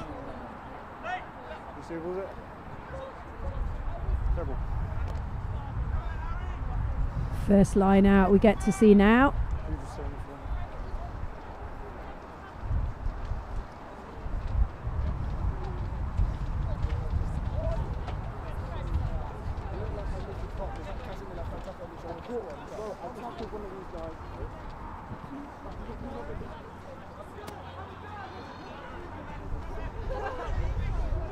Okay, so ball away nicely from that line out. Sherborne showing real good depth there, but just a little error, which we haven't seen thus far from Sherborne, but gives Collegiate all important opportunity in terms of possession, and in a good position just over the halfway line, loading all their attackers to the left. Half back, little nutmeg through his left, but sensing an opportunity down the right, and a lovely offload off the score, and well supported and really nicely broken down that right hand side for a fabulous score for Collegiate to bring the scores even. Kick to come.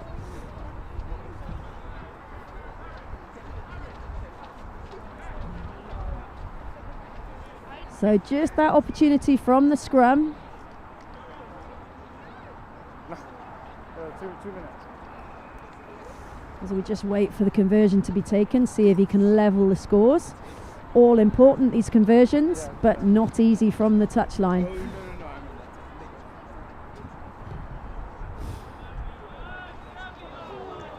So just off the crossbar there.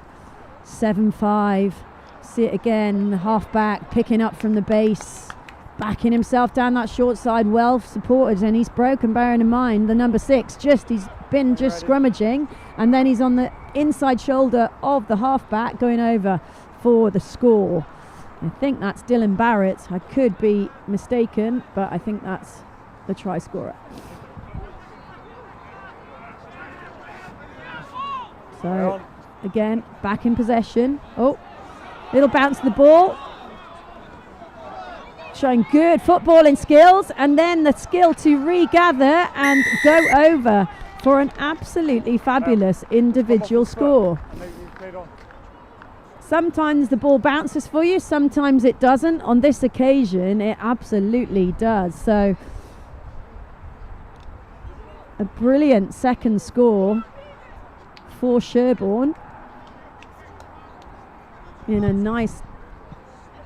a really tight game that we've got going on here between two very, very good teams.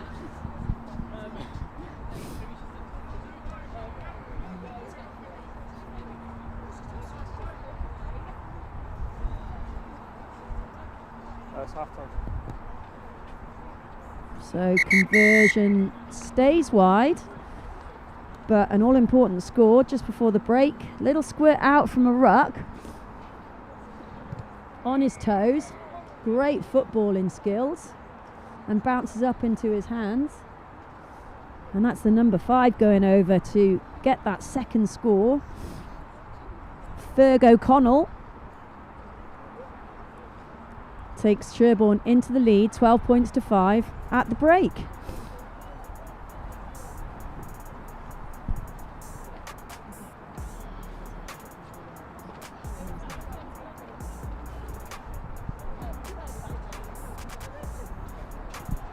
So this one's neck and neck here at Collegiate Sevens, brought to you by Next Gen Rugby.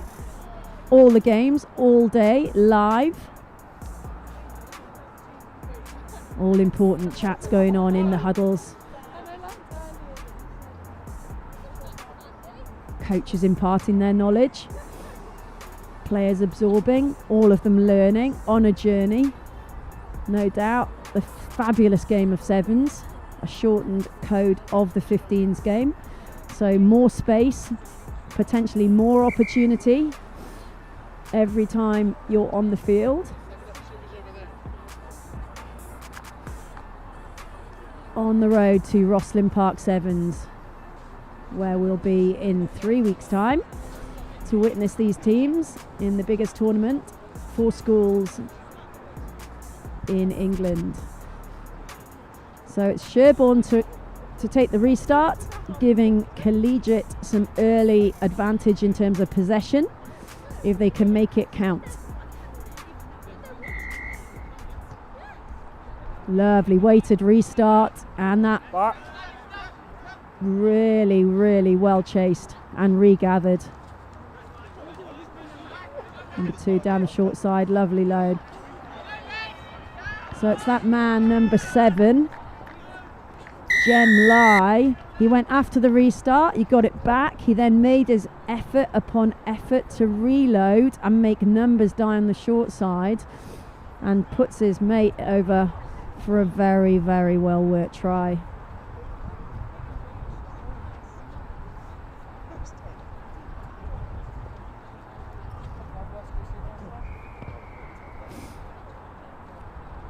Conversion just drifts wide. So see this one again, as I said, just taking and really held his feet really well on the edge there.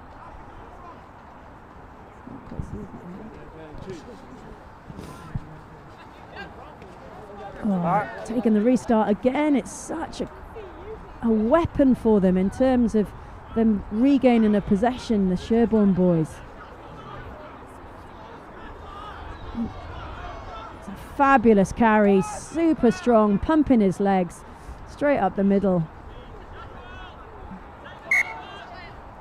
Just that ball just above him, and it's all importance of putting that ball in front, executing your skills, making it easy for your teammates to do their job. Opportunity for Collegiate haven't had first bit of possession in this half. We know what they can do. We saw how strong they were a couple of games ago.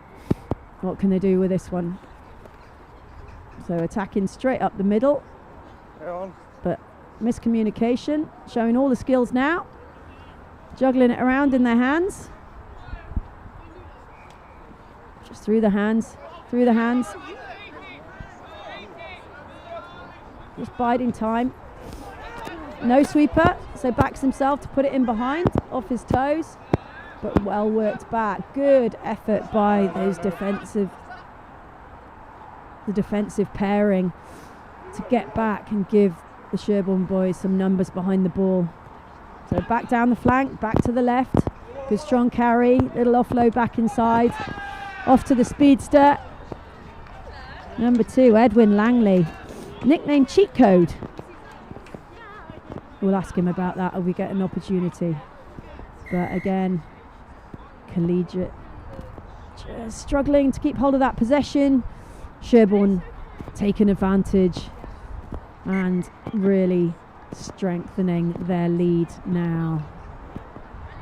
24 points to 5, Sherborne leading, pushing into these final few minutes of this game.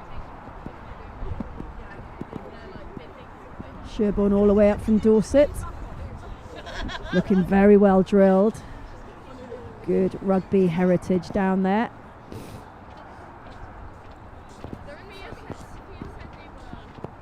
Lovely restart again. Battered back by Collegiate, but he finds the support player through the hands. Sherborne are well connected. Following that restart, really well connected in defence.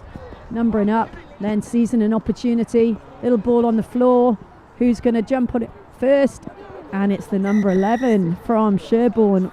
Massive urgency shown by Henry Cavoso to get over the line for that one. So that defensive pressure, staying connected, pressing together, lots of communication, forcing the error, and then a little drop onto the toe and over they go. And this lead is really quite convincing for Sherborne now.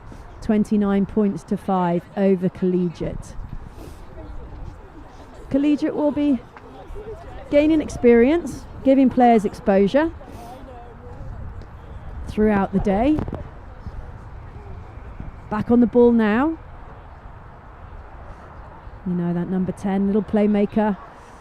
Lovely little switch back inside. Can they disconnect this defensive line? But they're being well marshalled at the moment. Try scorer number 6. Just that pressure now converted into points. Lovely bit of play. Defensive pressure. Bit of juggling on the edge. Lovely offload. Back inside. But again, Collegiate defending high. Lovely offload by the number 11. Good support by the number 12. Here we come, weaving his way up the field. Good strong running, holding the ball in one hand, which then allowed him an offload. However, a little knock on the process, and the effort shown by Sherborne, despite being such a number of scores up, they did not want to be scored against, and the effort showed. Very, very impressive in the way that they regathered despite the line break and got themselves back together to force an error.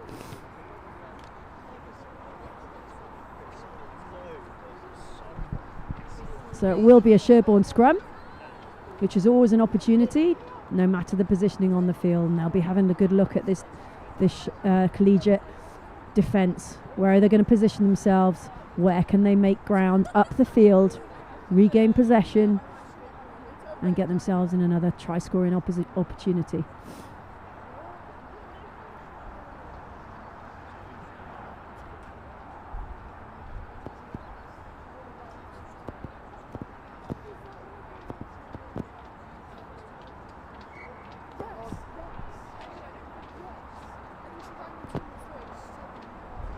So back underway here. Sherborne scrum, 29 points to 5 to the advantage. See what they've got up their sleeves this time. So there is space in behind for the kick if they want it. Half-back doesn't feel the need and backs himself to go all the way.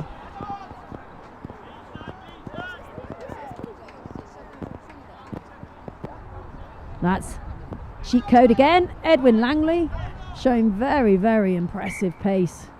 Clean set of heels straight from the base of that scrum. And over for another score for Sherborne.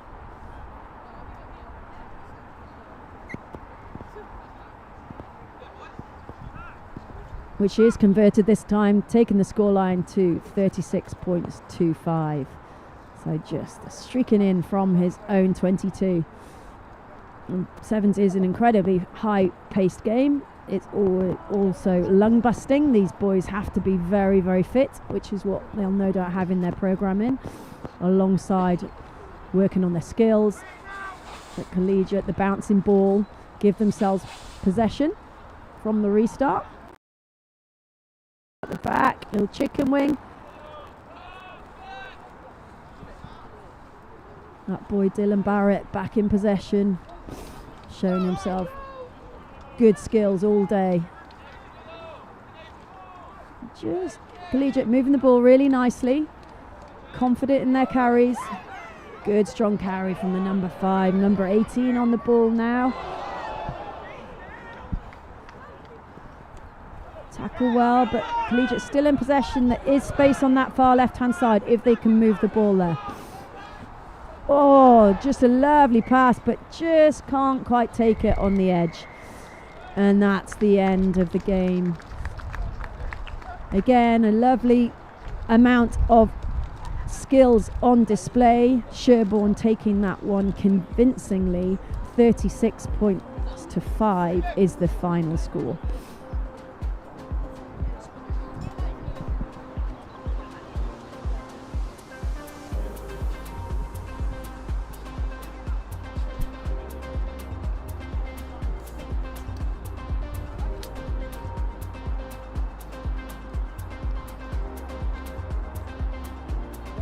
Some of the highlights coming now. So Sherborne very impressive from the start. Quick tap in this one. Turning of the hips, sensing an opportunity to go straight over. Collegiate coming back into this. Lovely break from the half-back. And Dylan Hartley backing himself down the break, down the flank on that right-hand side. But for Collegiate, that was the end of the scoring. Sherborne showing all the skills to get themselves into give themselves some fabulous tries. Good work ethic, reload behind the ball, execute 2v1s. Some lovely scores coming from the Sherborne boys. This one's just backing herself, support back on the inside and on the inside again. It's so important in sevens to work in your threes, always be looking for that next opportunity to get hands on ball, because any line bite could be chased down. Just this one, that defensive effort, pressure, pressure, pressure, little toes on the ball, and then making your own opportunities. We'll be back with you after a short break, bringing you all the action from Collegiate Sevens in Bristol, brought to you by Next Gen Rugby. We'll see you shortly.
think we're going to do the pocket play once.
Well, hello and welcome back to the Collegiate Sevens in Bristol, where we have reached playoffs already, and it's only lunchtime. So we have in front of us in pitch 3 RGS Worcester against the QEH from Bristol in the bowl semi-final playoff game. So exciting times ahead. In the next couple of hours we'll bring you full coverage. I'm Susie Appleby. I'm covering on behalf of Next Gen Rugby, full coverage of the Sevens, this fabulous exposure for these young players from schools all around the southwest, building up to Rosslyn Park Sevens. So we'll be underway shortly. Captains just doing their classic rock, paper, scissors to get us back underway. We'll have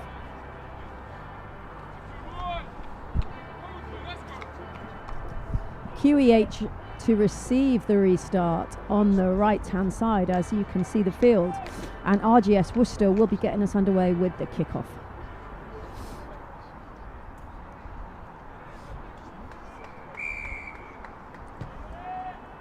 So short one to the left, hasn't gone 10.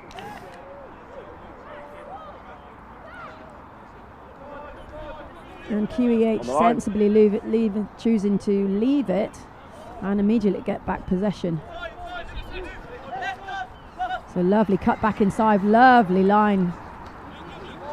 Both teams looking to keep the ball alive. All the teams today moving the ball around really, really nicely. And then choosing to attack the middle of those two defenders and therefore engage the defence and set the offside line with a ruck. Now attacking the line. Tackle! Travelling to the line, opting to play back to the left. Ball out in front. Oh, just a miscommunication there. Edge player goes for the cut. Ball carrier stays on, but is still maintaining possession. Lovely weaving line there. Choosing to just go direct, and sometimes it's best to just go and set the offside line, make the defence make a decision, and then choose the opportunity on that occasion just to go to the right, up into the 22. Lovely amount of possession, going through the phases, nice and patient. Again, a hard carry to the line, looking for the offload, but just getting in that passing lane, a little intercept. So RGS Worcester in possession now.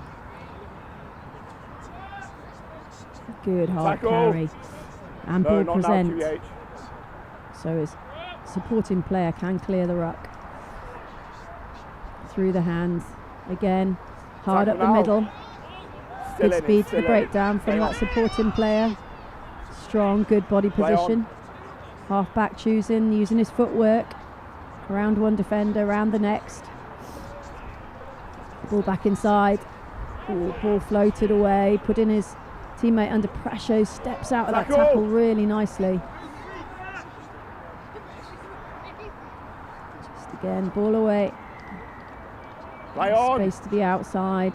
Steps off his outside, off his inside. Breaks one tackle. Tackle now. Lovely little play from the winger. And again, set the offside line up on the 10 now. Wisely leaves that ball to bounce. Good footwork, back on the inside. Just that ball placement, it's too loose. And he's given possession back to QEH.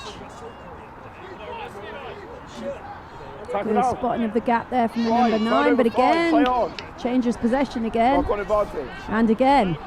So ball back in possession of the QEH.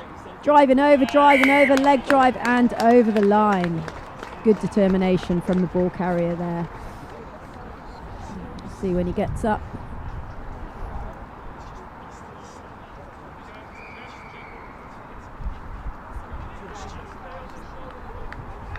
So QEH taking the first blood there in this Bowl Cup semi-final game. The try scorer just making his way up, and you see the post shaking. It's picked up a bit in terms of the breeze. So 5-0 conversion not successful. Just going to have a little look at the try scorer. He's just walking past us. Number 1, so Sam Hewitt taking us over the line to get the first points on the board for QEH. Nice little restart hanging in the air. Worcester under it nicely. Here cries a forward from the parents in front of us. And Worcester duly oblige. Take the ball forward. Little step off his outside foot and attacking the line. Streaking away down the middle. Number 8 from RGS Worcester.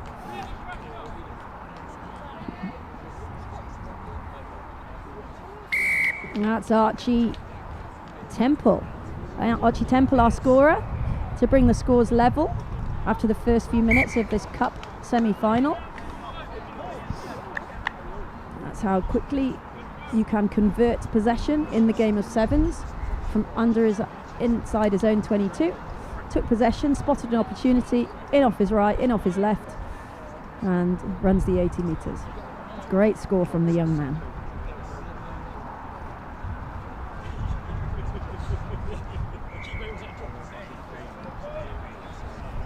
So it's Worcester to get us back underway with the restart. Lovely high hanging one, which allows his teammate to get under the ball and then carry, but he needs support. He's going to need support. Lovely offload. On the same page with his teammate, just looks for that offload off the floor. No, not on the ball, not on the ball. Good clear out from Worcester. Ooh. Backwards, play on. Deemed to have gone back. The number 9 on the wing in possession. It's a one-on-one. A one-on-one. And he comes out on top. Fantastic jackal opportunities for QEH. And he's tapping and up and running. And his supporting players are nice and close to him. But again, it changed possession. Just a loose pass there. Worcester back on the ball.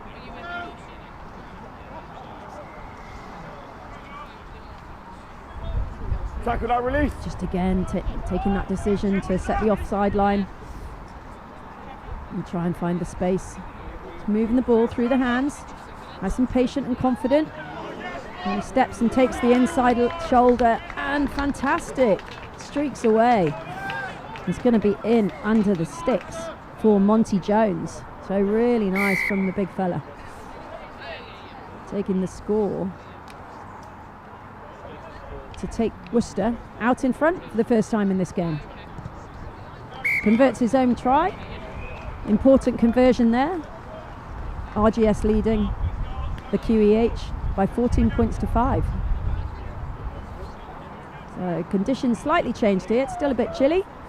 Still not raining, which is a huge positive. But the breeze has definitely picked up. Could play its part in this, particularly around the restart area of the game. Worcester restart goes long. QH take it nice and cleanly. Look to where the space is and move the ball across the field. Great step off his left foot, looking for the support on his inside, and then lovely tackle from Worcester. Carrying the ball in one hand, couldn't quite keep possession. No, not the ball. Advantage over. Referee calling advantage over. Great comms here from the refs today. Little knock on in the tackle. The tackle play so on. Again, it'd be Worcester playing advantage, but no advantage coming there. So Worcester take possession, but that's the half-time call. So a tight one in this bowl semi-final. Worcester RGS just leading 14 points to 5, but that all-important conversion has given them a little bit of a cushion over the QEH. So we'll see, there's the highlights coming here. So a lot of forced possession, and then defensive pressure just allowed QEH to get over the line. Quick response, stepping off the inside and the outside and backing yourself to go the length allowed Worcester to bring the scores level. Through that man there, Archie Temple. And then Worcester just started to take control of the game a little. Again, just opportunities for a 1v1. And Monty Jones taking taking Worcester up into the lead. And those 2 conversions allowing the scores to be 14 versus an unconverted try of 5. So again, as we talked about this morning, what messages can you convey in a short 2-minute huddle with your boys as you build towards the biggest tournament of the year at Rosslyn Park Sevens? But loads of opportunities to be playing Sevens. We're here this week, we're in Taunton next week, the tournament going on along the M3 corridor in Bagshot. So loads of opportunities for these young men to be playing rugby Sevens. Also going on here today is netball, there's hockey, so everything covered for you by Next Gen live stream. So whether if you can't be with us, we're delighted to be able to bring you the coverage. So QEH going long and pressing as a defensive 7. So we're going to allow Worcester the kick space. Worcester at the moment currently just keeping ball in hand. Play on, play on. And confident to just put it through the hands and back their skill sets. And QEH just falling off the tackles. Big, strong carry there from the number 5, who gets himself under the sticks. Archie Samuel there, the benefactor of his own creation.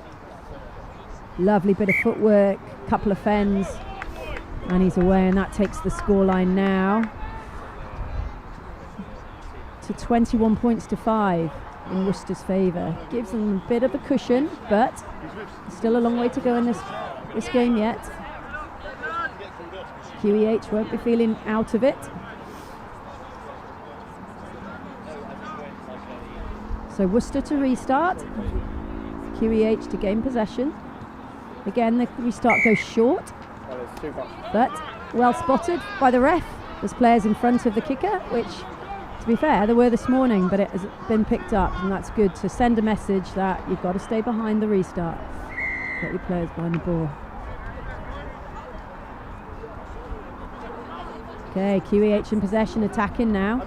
Play on. Good work through the hands. Getting to the ball on the outside. Man on the outside.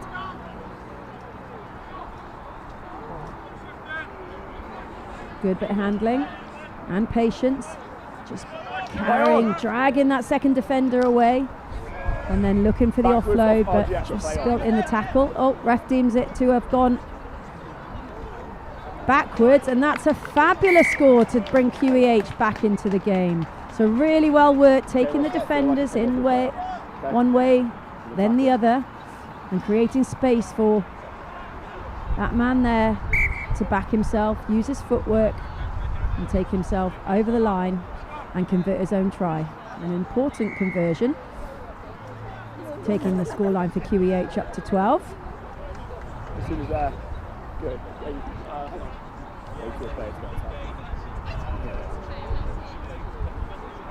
Oh, and a little short one, so different change in tactics, sensing that Worcester have gone pretty deep on that restart. And just nudges it. Sure. Probably not a lot of space on that right hand side, but fabulous bit of intuition. So although it probably didn't look like the right decision there, actually dragged in 2 defenders who got confused amongst themselves, and the spilt ball was picked up by his teammate. So this is going to be a tight one now. I think so, yeah. Oh, the conversion is pulled wide. Have you put someone on, sir? Probably see it now. Just it's a 1v2, 1v3 that he chooses to take as a halfback, but confusion, knocked backwards by Worcester, so play on, and over they go. Oh, but that's a tough error for QEH now. Out on the full, which means possession to Worcester and a free kick on the halfway line. Significant error at this stage in the game, the scoreline being 21 to 17, so QEH now need to try and get possession to even up this game. There's an unforced error there It's out in the off, but back in Worcester's favour.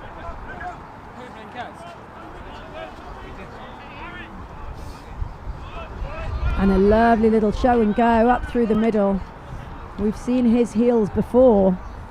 That young man, Archie Temple, he spotted a gap, scythed his way through the middle, untouched by any of the QEH defenders. And not surprisingly, there's some fatigue coming in now as we push into the afternoon stage of this 7. So we'll see it now. Just a little step. Identifies an opportunity. Number 11's come out the line. He seizes an opportunity of a mismatch and he's clean through. So that certainly does give RGS some breathing space, and they'll not be in a hurry to take this conversion, that's for sure. 28 points to 17 now in their favour. Thank you.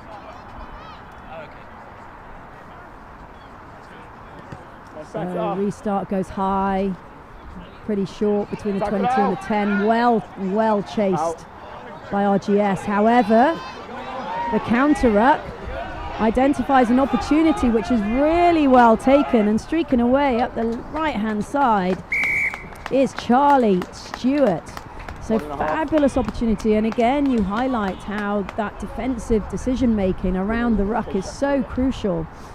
So RGS, QEH in possession. RGS, all they had to do was be patient. But instead they go for the counter ruck, which exposes an opportunity up the short side which was not covered, and QEH sees it. And again it's a one score game as we push into these closing stages. And again an error by Worcester. The decision to tap back rather than to catch the restart, and really well followed up by QEH. Means that QEH take possession and for the first time in this game go into the lead, and we could be in these closing moments. Probably time for another restart. This conversion is obviously crucial. Really nice follow up from the restart, and the conversion is good. Again, significant.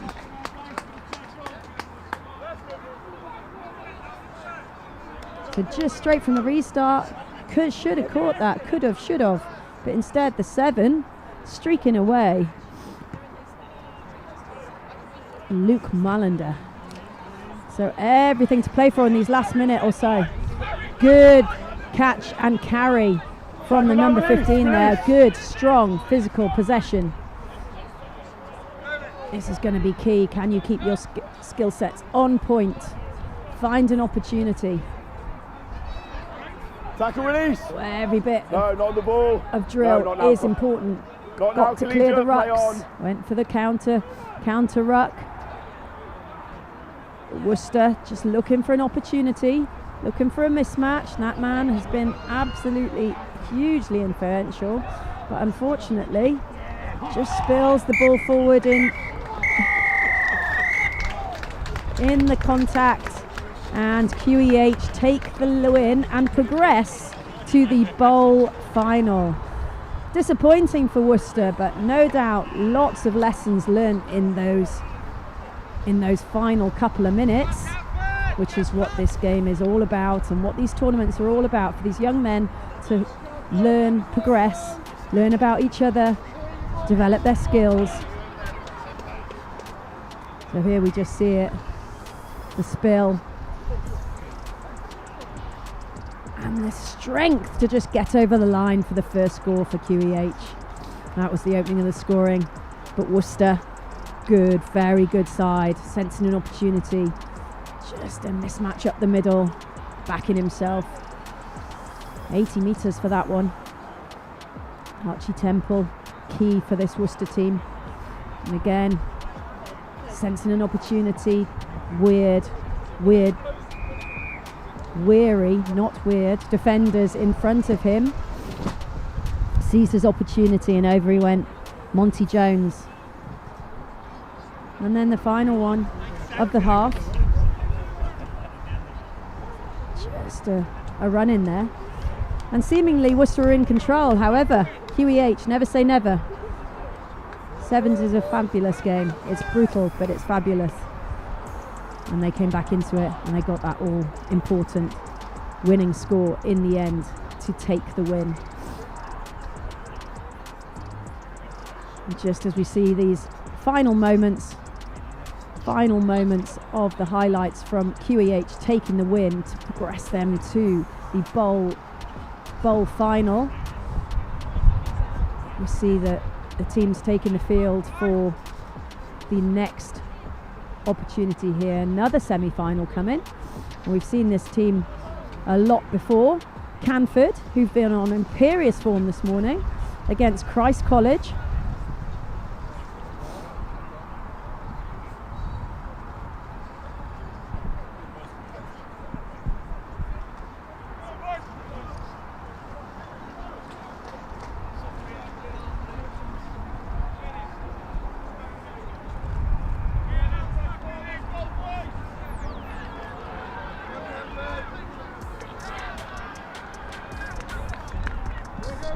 So it'll be Canford to take the restart.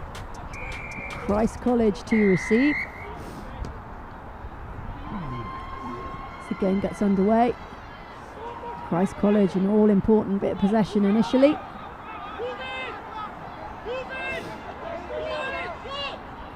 Cries from the crowd of Straighton, which she duly does. Duly responds and then sees an opportunity with no sweeper in the backfield. It's a foot race. The three Christ College boys bearing down, but well dealt with by Canford, who've worked hard to get back behind the ball, and then sees another opportunity to spot space in behind Christ College. Again, work ethic by Christ College and identifying an opportunity there. Another kick, third kick in the game. Don't see a kick often, but it's come. It gets the bounce of the ball, plays it out the back. Again, a turnover. This game is harem scarum.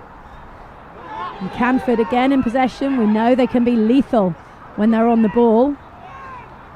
Looks for a support player back inside. It's gone backwards. So again, we get some control back in the game from Canford's perspective. But Christ College are chasing everything. You can't take the player off the ball. Agreed with by the ref. So penalty. So just a little bit loose in terms of the breakdown. Allows Christ College to get back on the ball. Attacks the space. Canford staying connected in defence. Now communication's absolutely critical. It's all very well staying connected, but going to make your tackles. Fabulous last tackle on the edge there, but the support line was very, very good.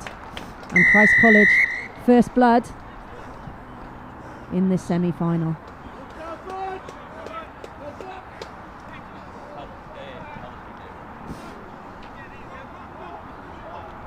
Kick to come.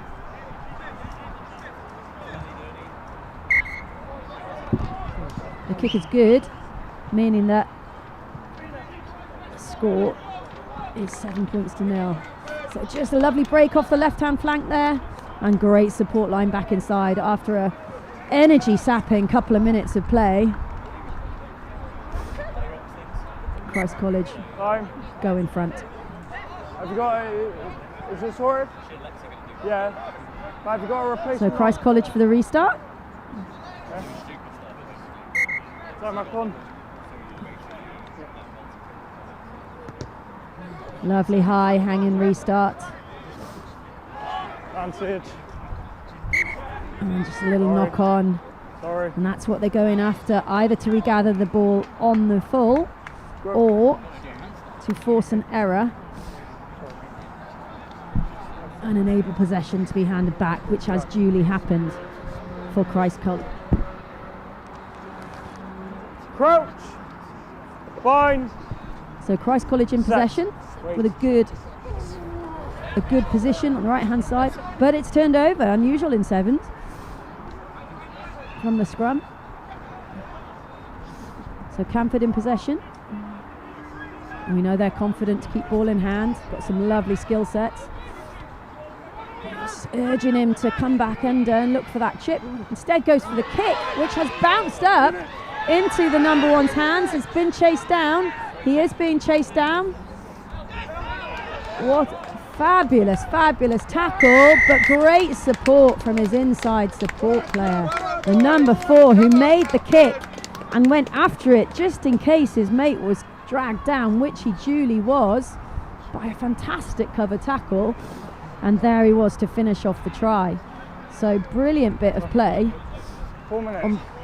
By Canford, made by Lex Vretos, who actually scored it in the end himself. With the break coming up the edge by Phoenix Wilson. Again, some fabulous names on display as well as some fabulous rugby. So there we see Phoenix being chased down and turned. But Lex Vretos, as all good players, never saying die and getting after the play. Christ College back in possession from the restart. Lovely little offload after interesting 2 defenders. Flat. Out to the edge. Attacking the edge, but enabling with good footwork an offload opportunity.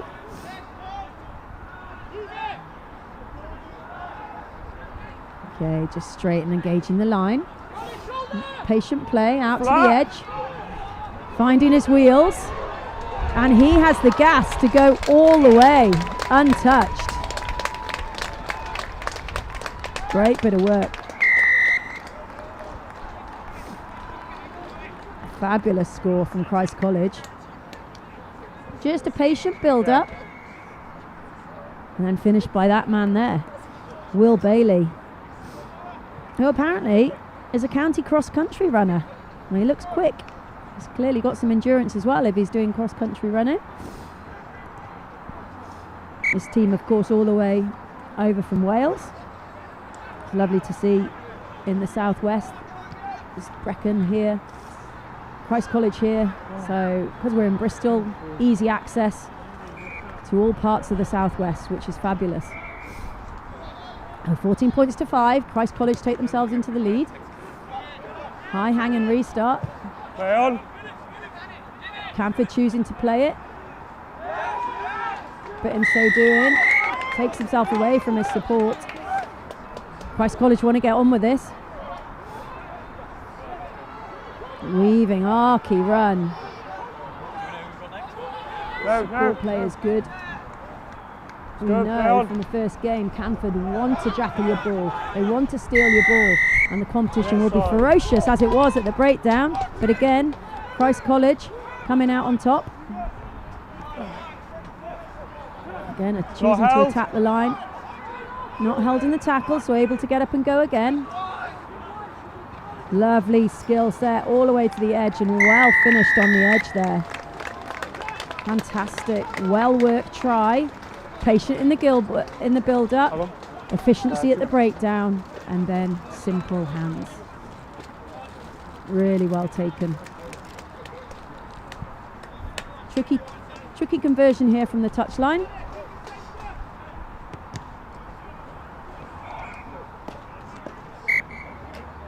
Conversion is good, all important in these, especially in these playoff fixtures. So 21 plays 5. Christ College to the advantage. You see the finish in here. And number 14 again, Will Bailey. He is prolific. Scored 2 already in this encounter. Oh, and then, as often is the case, just overcooking the restart after a really positive bit of play. Allowing Canford a really important bit of possession. And that man there was so instrumental this morning. Oh, just looking for the offload. Oh, just deemed to have gone forward though. Score in front of him. Say again? A minute. So Ivo Reese has been integral for everything for the Canford team, but just probably overplaying his hand on that occasion. Giving Christ College possession on their own 22. Bind. Set. Time is up on the clock for this half, on our clock, but of course it's the ref clock that matters. Christ College want to keep playing. They want to turn Canford around. And you see that man, Will Bailey, getting after it. They know where their super strength is. Well chased. And then cleared out. No. Super incruciate clear out by Canford. Do they want to play? And who's willing to get after the kick? 4 Canford players chasing down the kick. And Will wants to play. Interesting decision. Well done, Will Bailey, but better. More importantly, the 4 chasers got their result. They got their possession at a crucial time before the finish of the half. Can they get themselves a score? So Canford back in possession. Again, Ivo Reese calling the shots. Going himself. Well driven forward. No hands, no, leave. Choose to go to the short side. Is patient, but a little knock on and they lose that possession. So we go into the half. Christ College in the lead over Canford, 21 points to 5.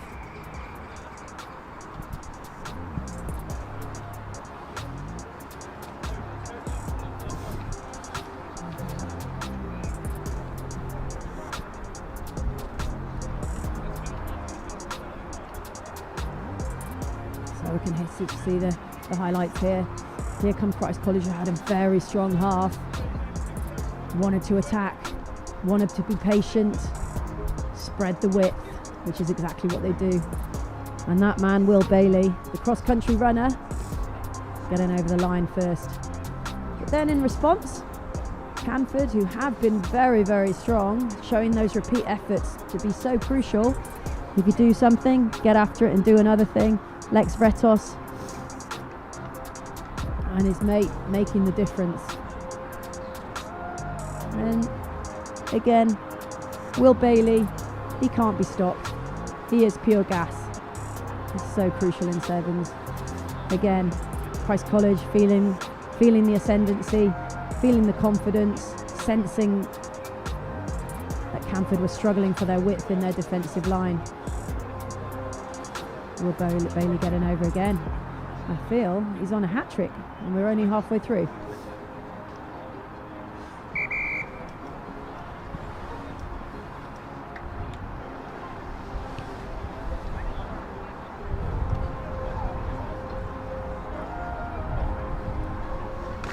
So back underway, I'm Susie Appleby, I'm bringing you the coverage at Collegiate Sevens here in Bristol. Fantastic school tournament opportunity for these young men to be showing their skills and showcasing the game of rugby sevens. Covered for you by Next Gen Rugby.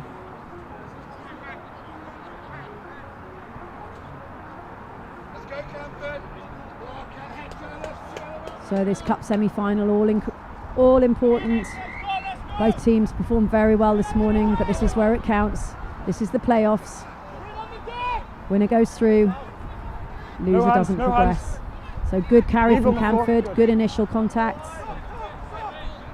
We've got numbers if they want to use them on this right hand side.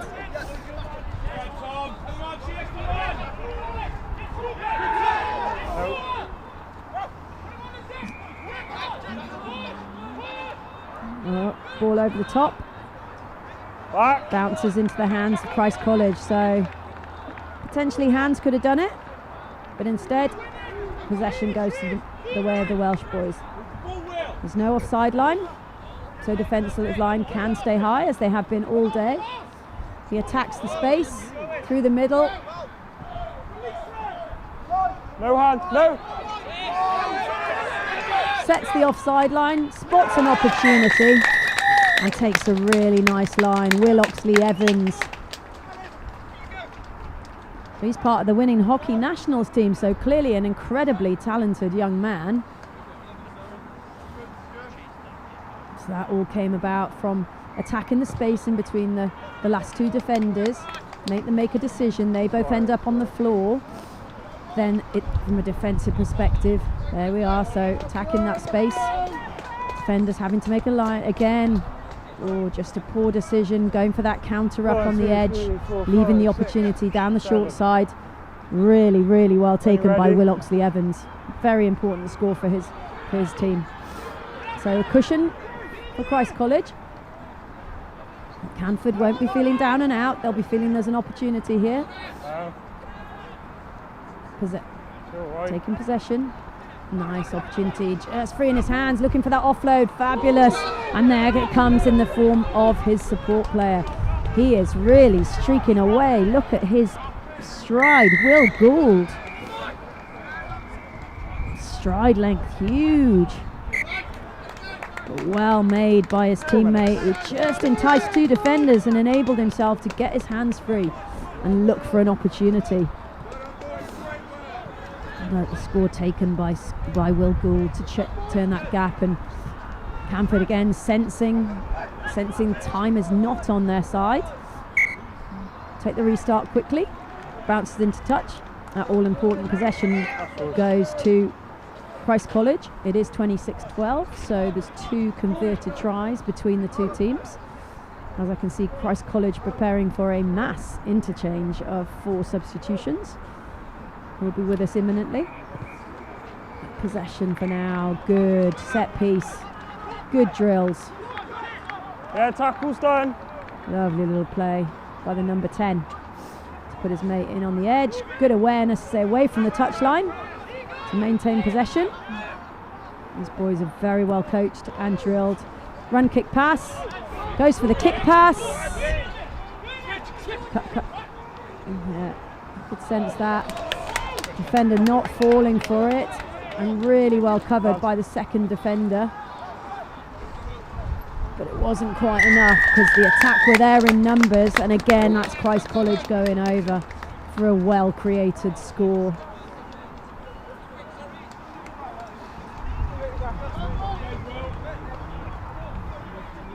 So relatively straightforward conversion for the number 4, Aled Skirm, who makes it, taking them well out into the lead now. Just see there, again that effort upon effort.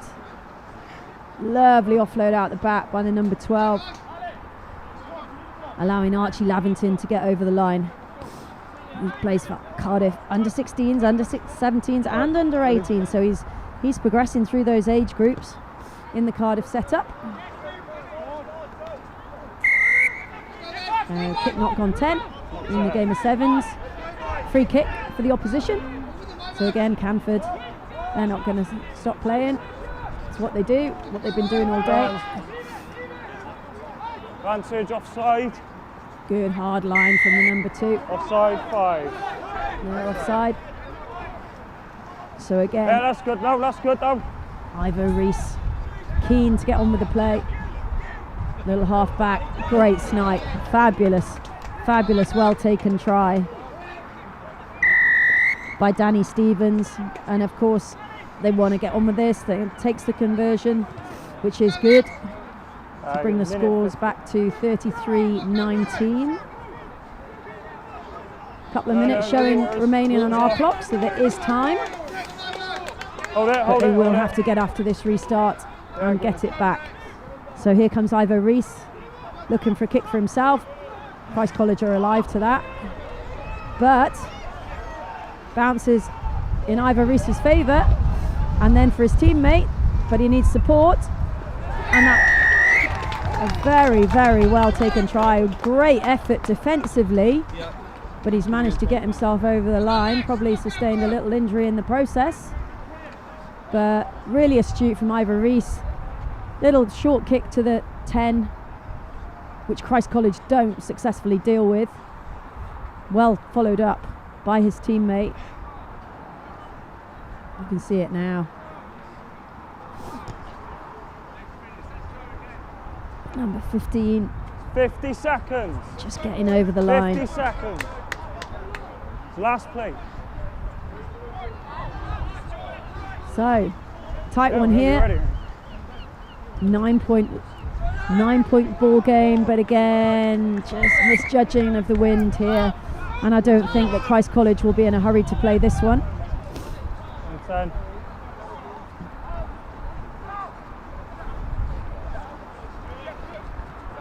Good strong carry up the middle. No hands, no hands, no hands.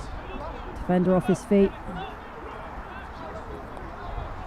Tackle! Canford absolutely desperate to get this ball back. Nice line from the number 6.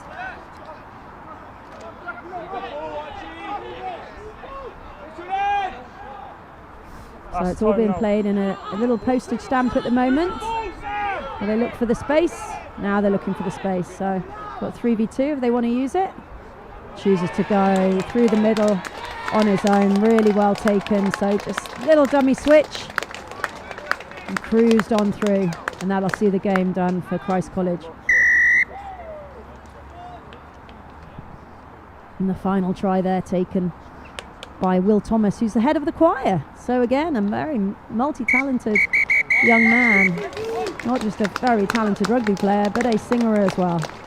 The final score, convincing in the end for Christ College, but Canford taking their part, playing their part for sure. Christ College 40, Canford 24.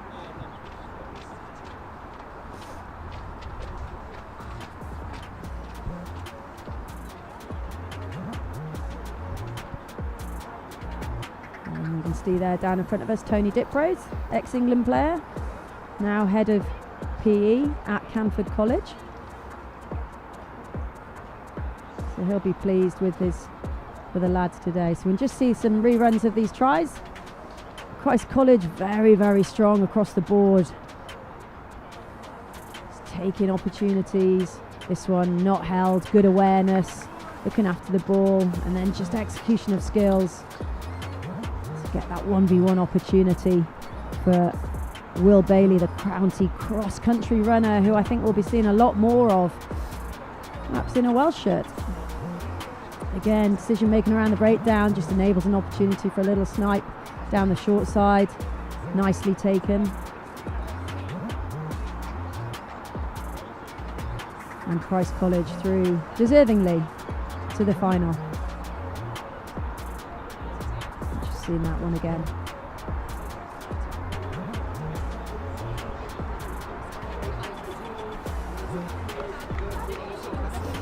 So as we can hear on the announcer, the final of the bowl in front of us now. QEH against Monmouth. So Monmouth from the borders, just over the bridge against QEH.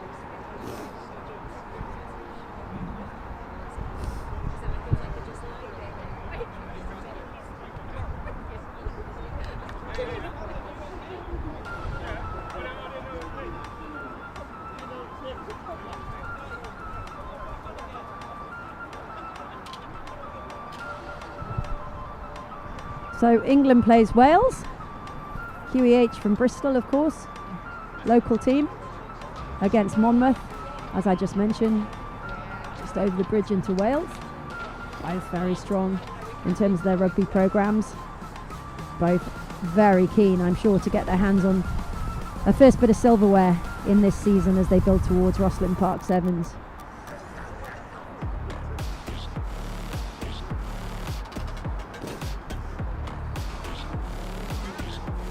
QEH in the familiar strip of yellow and blue. They've been on our pitch a few times today. They'll be playing on the left-hand side as you see the field. And Monmouth have taken the right-hand side of the field again. Reasonably confusing for the referee. Yellow, effectively, with some blue and some red. And here we are, paper, scissors, stones. Able to get this bowl final underway. Again, as I keep saying, hugely exciting for us to be able to showcase the game of rugby sevens for you all if you can't make it down to watch today, courtesy of Next Gen 15s. So it'll be Monmouth to take the restart. Again, as I've already mentioned, the wind has picked up. It is playing a part, particularly around the restarts, and the ability to look after the ball and regain possession.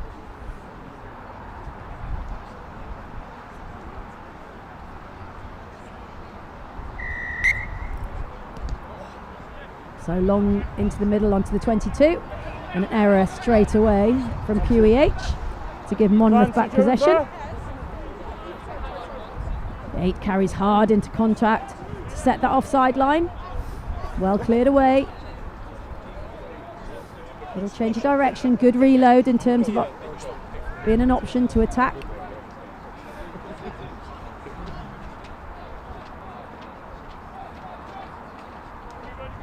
Again, the 8 carries. Looks to be their go-to in terms of that physicality. Offside, 11. Oh, and just as I was talking about the weather, the rain comes down. It's a lovely broken tackle. Miscommunication between the edge 2 defenders. And Monmouth take us in for their first score.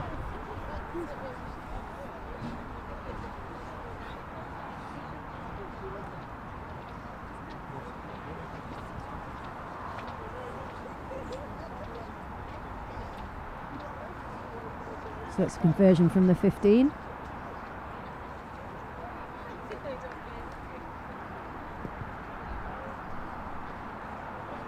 Bedley Towney is our scorer, Redley Towney. The conversion is not good, so it's 5-0. So that edge defender getting it up in front of his second defender, an invitation for the ball carrier to go through the space. And the second defender then cannot recover. So as I just mentioned, the rain is starting to fall. Let's hope it's a shower.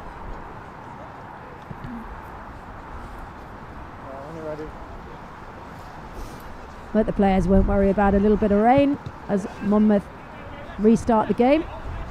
Well taken by the QEH.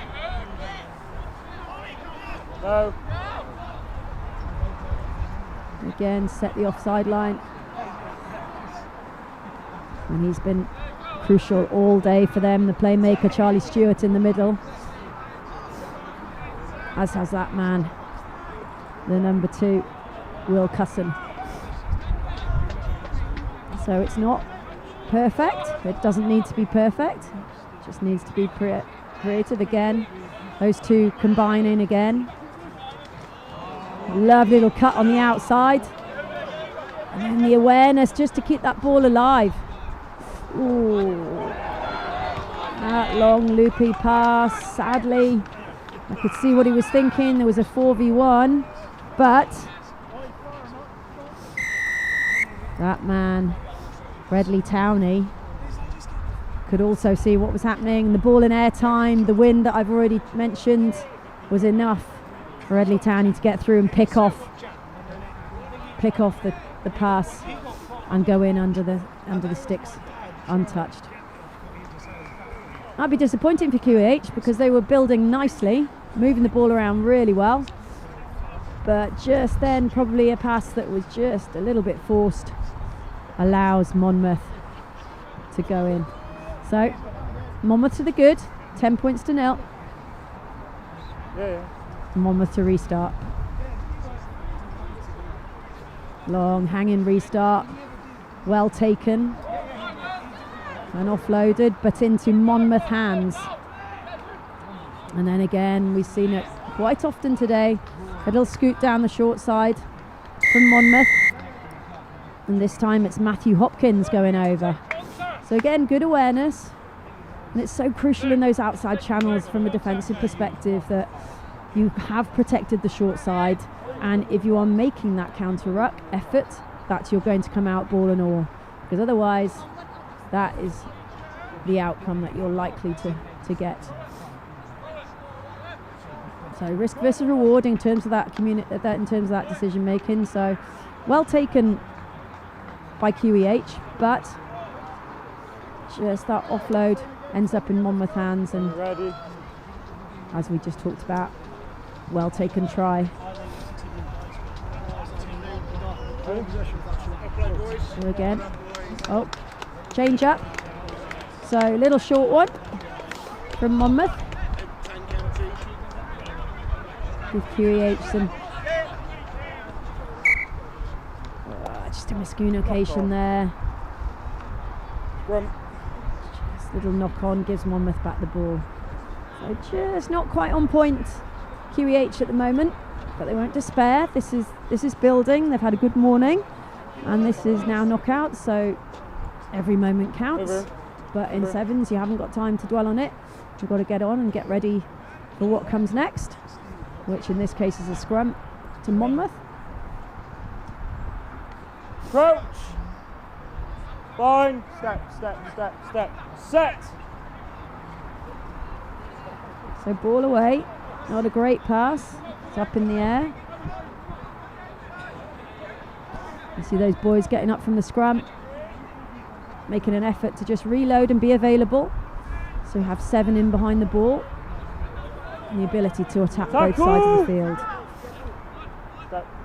The referee generous there, doesn't deem that to not be rolling away.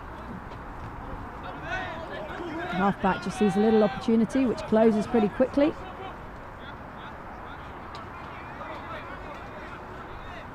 Pass and get after the ball again. What's the next effort? What's the next involvement that you can make? Nice little half gap, creating an opportunity to go his hands free. Absolutely fantastic work, and he is very, very quick.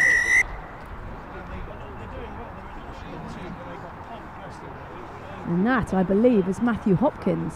He's just streaked away down that far side, but made by his teammate. Easy conversion, and Monmouth stretch their lead to 22-0. So here we see it, lovely little tack between 2 defenders, and he knows where his speedster is. He knows he's on his outside, and Matthew Hopkins is very aware of the space that has been created in front of him. Needs no second invitation. Now again, the restart. QEH, what can they make before the half?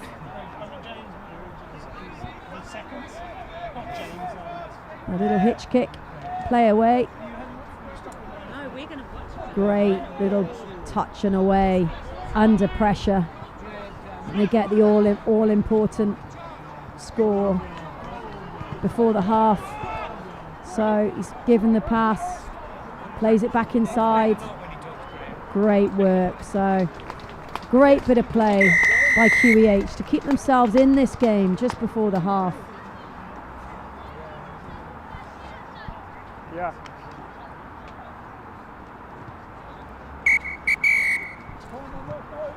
I just mentioned there, crucial score just before the half. So you see the line break, and then the support bit of play by Luke Mallender, who's scoring tries this morning, is still scoring them in these playoff rounds. Score at the half, Monmouth in the lead over QEH by 22 points to 7.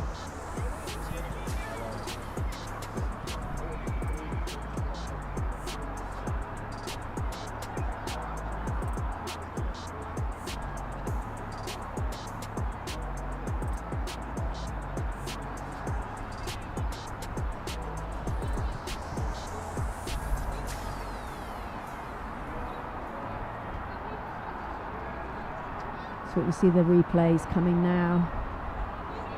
Lovely attacking play from Monmouth. Miscommunication between the 2 defenders. Over for the first try.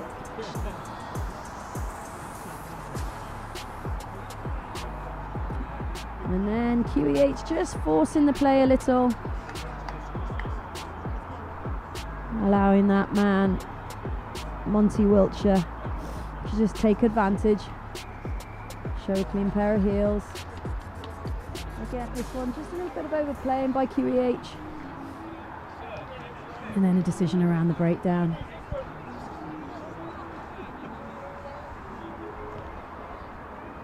And lastly, lovely little show and go. Getting 2 defenders to bite in and just getting the ball away to the pace man on the edge.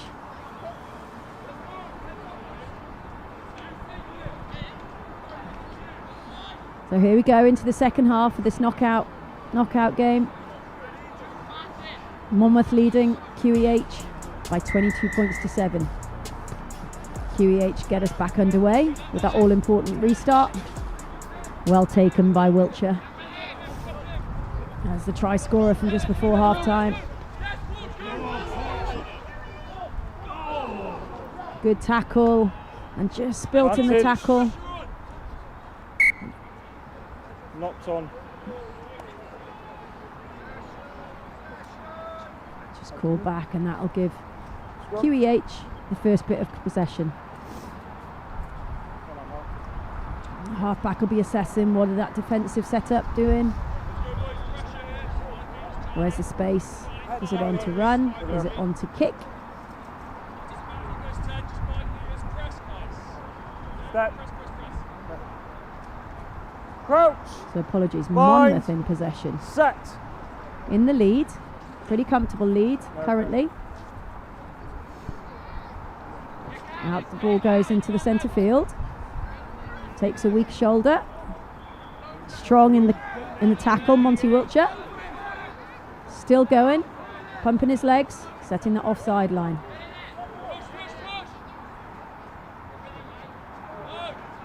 Good, strong carrying, lovely, getting his hands free. To see that man again. You're not going to catch Matthew Hopkins from there.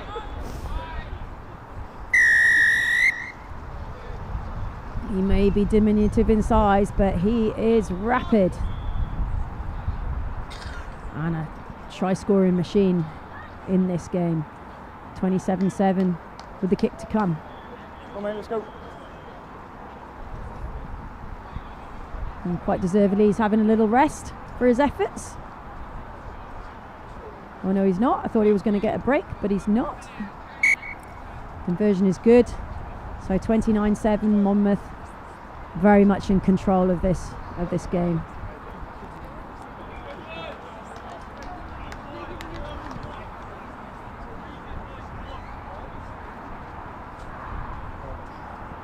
Ready.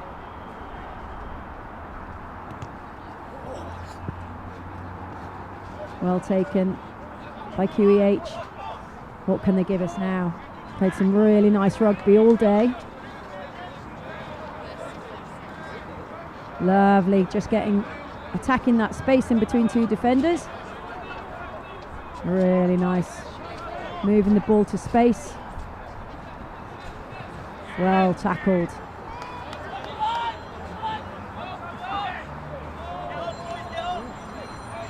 You can hear the playmaker just shouting, get up, get yourselves back in the game.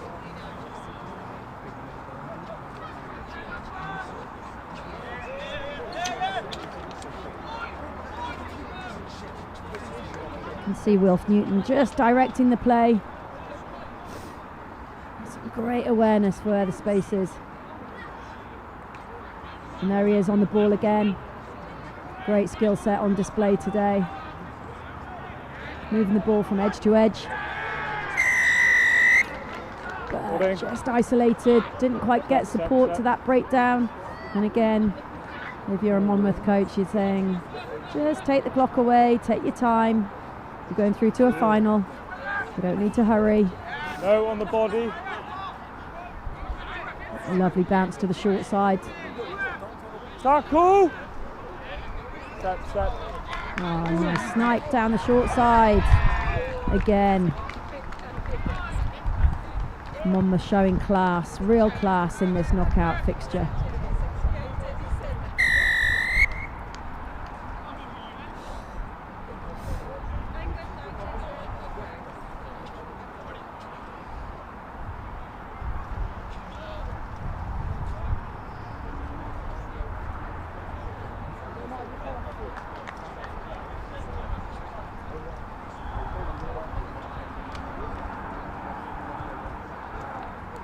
Conversion is good.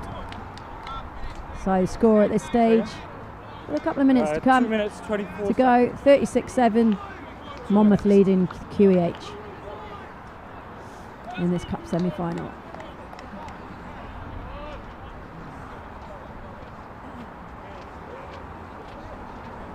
Yeah.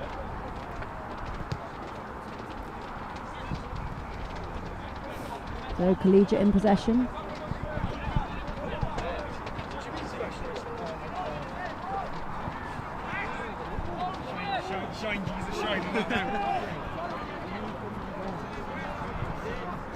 Absolutely fantastic play, streaking streaking down the field there for the QEH. They may be losing this game, but they're not losing heart, that is for sure. Really nice try.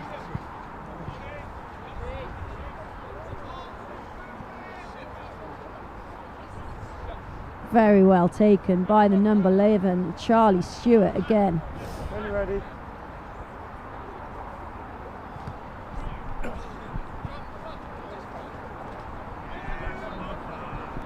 No, no, no. That's good now. Staying on the floor. So again, they're not going to win this, but they're certainly not losing heart. They're making sure they get their reps in, they get their practice in for the next tournament, whether that be next week or whatever's to come in the future.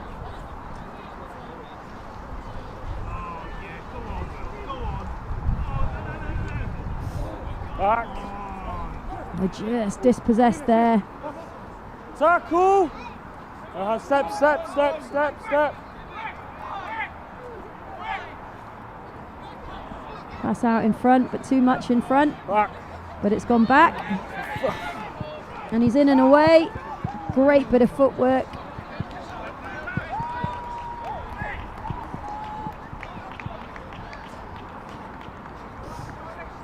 For the number 9, Todd Robinson.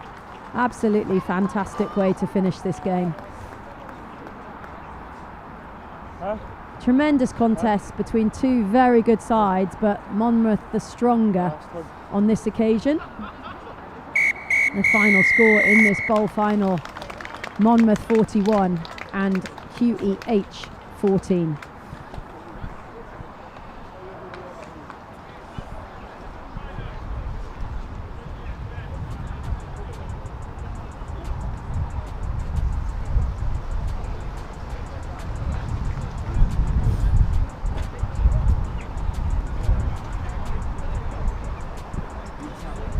So just some highlights of that impressive display from Monmouth.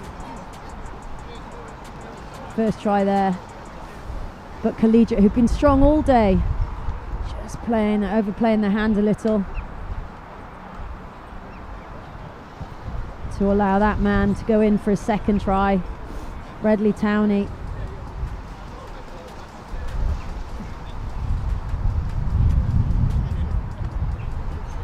And the final score, as we saw, Monmouth just too strong for the Queen Elizabeth Hospital from Bristol. So Wales the victors on that occasion.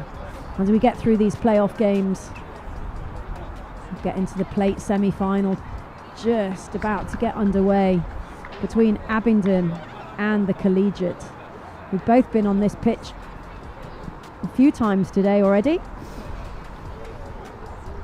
So we've got Collegiate in the yellow and blue, Abingdon in their red and white. In the plate final competition. So both teams have had some very good wins today and find themselves in a final. First opportunity to take silverware in this 7 series.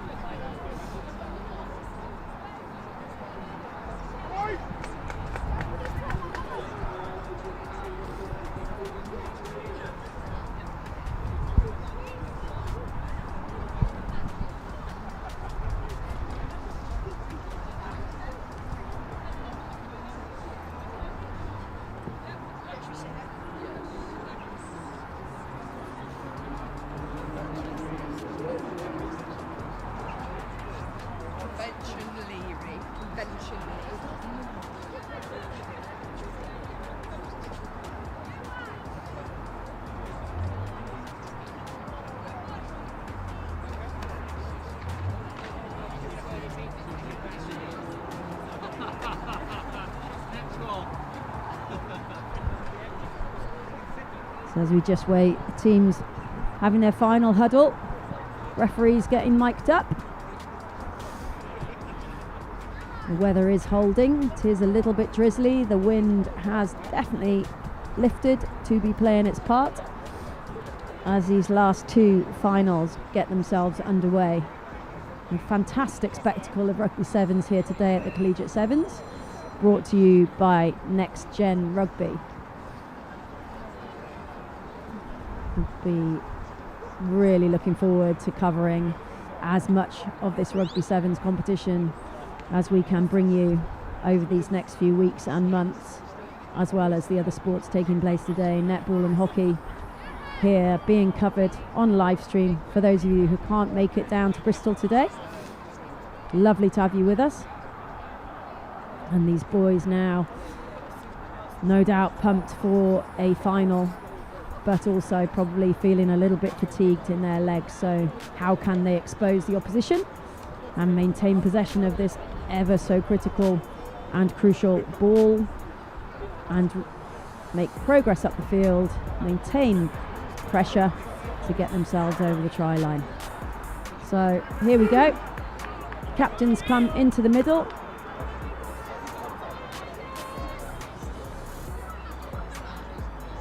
Make their way to the ref, and we'll look forward to getting this game underway.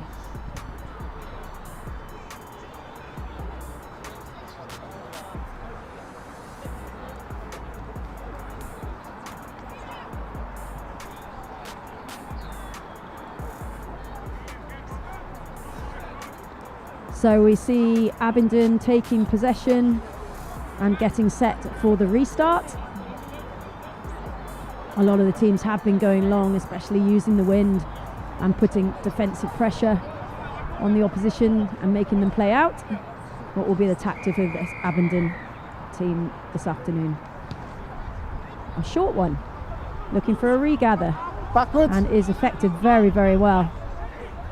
Get the ball into the hands of that crucial man, Ned Holt, the captain and playmaker. Good strength in the carry. Tackle release. Really good strength to keep hold of the ball, maintain possession into Holt's hands. Through the phases. Just 110 to move the ball side to side. Look for an opportunity. Oh, he's stripped of the ball. He's also stripped of his shirt in that tackle. Knock on into touch. Scrum. Knock on. Take the line there. There was a little knock on. So Abingdon will have yeah. possession and feed the scrum, according to the ref. Although I'm not sure Collegiate agree. He's knocked on into touch. Yeah. He's knocked on by pink. The man in the green yellow ball is the decision maker. Just to be clear. Crouch. Yeah, it would appear it is Collegiate ball. So great attacking opportunity from the right hand side of the scrum here. Stay. But stolen and turned over by Abingdon. Moved away. Fantastic opportunity in that transition. They're expecting to defend, but suddenly they're into attack. That energy to bounce into the attack. Really well defended by the number 13, who is relentless in his attempt to get hold of that ball. Yeah, you're all 10, play on. 12 goes forward. Good, strong carry. Looking to keep that ball alive. So Holt is up in that defensive line, but in so doing, creates an opportunity, a dog leg, and the 7 is happy to exploit it. Sorry, it's good. So Alfie Clark goes over to open the scoring in this bowl. Sorry, the cup. I'll get it right in a minute. Plate final.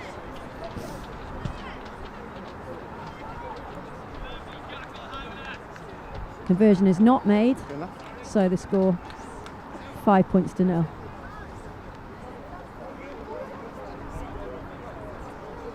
Apologies, apparently it is Harry Bryan, the try scorer. It's gone the 10. So Abingdon let that one bounce. Happy to just retain possession from the line out restart. Mark is there. Make sure you have a hooker, please. Guys, you're not 10. Take a step. The first line out of the game. Please. Now you're good. Abingdon to throw in. Rise high, but bounces into the try scorer's hands. No help. Not held, so he's allowed to carry on. Back to his feet. Here. Nicely away from the base of the scrum of the ruck. And in and away, just stood up his opposition defender. Backs himself and his pace to go round the outside. Lovely taken try. All coming from the turnover, from the line out. Not converted. So scoreline 10 points to nil. Good awareness from Harry there, just to regather his feet.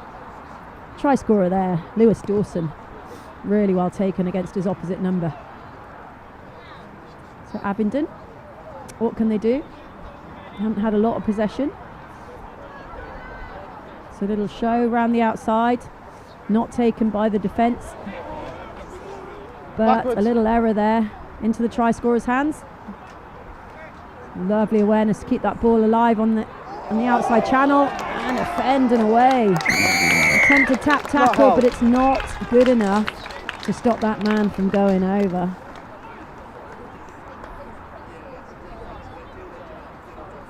Taking the score out to 15 points to nil with kick to come. So this Collegiate home team, home advantage, showing the crowd what they're made of. Inversion not good, remains 15 points to 0. So that's Dylan Barrett going over. He was good this morning, he's a playmaker, he's got gas, he's got power, he's got everything. And he's now got tries under his belt.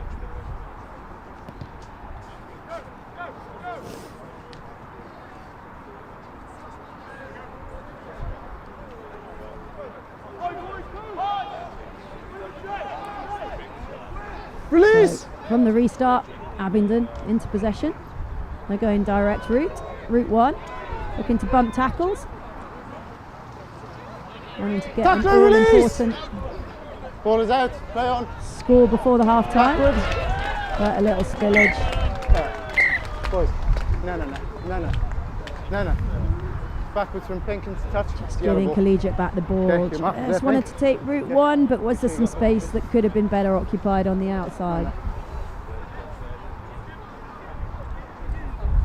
Yeah, you're fine So there, line guys. out for Collegiate. Let's go on the 5, play on. Goes to the front. Got a call from the AR.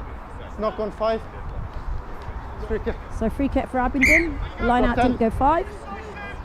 Drop 10, drop 10. Abingdon, not surprisingly, No, you're keen good. to just play the ball, get it back in play. Breaking tackles, busting through.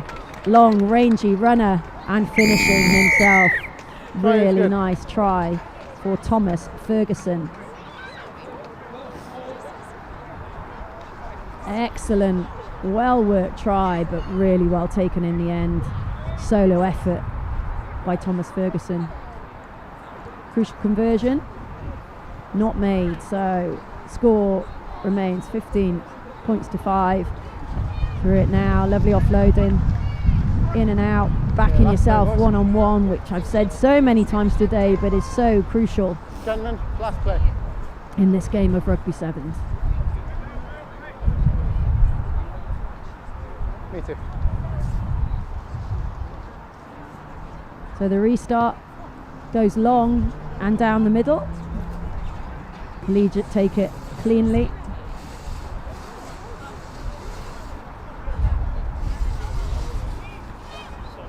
And change of tactic. It just ricochets off an Abingdon hat. And then into the hands of the opening try scorer. Is it the opening try scorer? No, it's the number 14.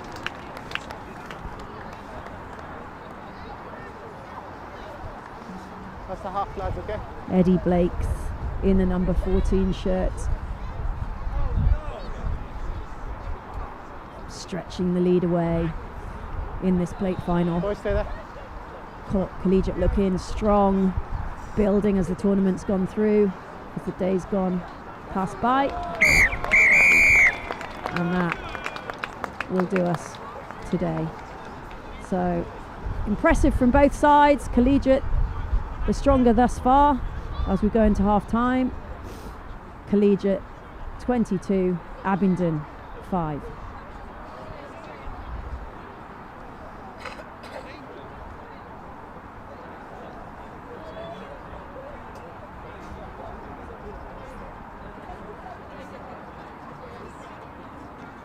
Here we come with the opening score. Just a great opportunity, backing himself with his footwork, with his fend, with his skills to go over. Instrumental in the first one, made it himself, and then right in the middle of the second one to set that positive offside line and to allow his teammate to go over in the corner. This was brilliant, one-on-one effort down the edge, tackled, not deterred, over he went. Abingdon came back at them. They're a strong side, they're a good side. They're not going to sit down and disappear. And that man, Thomas Ferguson, finding his way through and over to the try line. So there's a lot to do for Abingdon, but there's 7 minutes. A lot can happen in 7 minutes. Collegiate to kick off, Abingdon to receive. Crucial bit of possession coming into in their favour.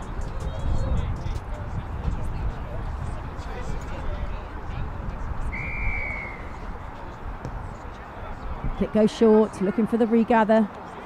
Successfully. Little knock on by his teammate.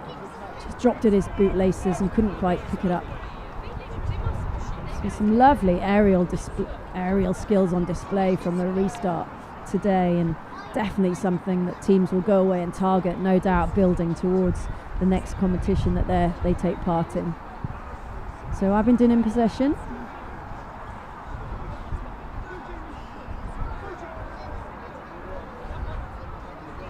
Opportunity for the half-back, backing himself, straight from the break, little offload. In possession again, little offload out the tackle. Another offload out the tackle.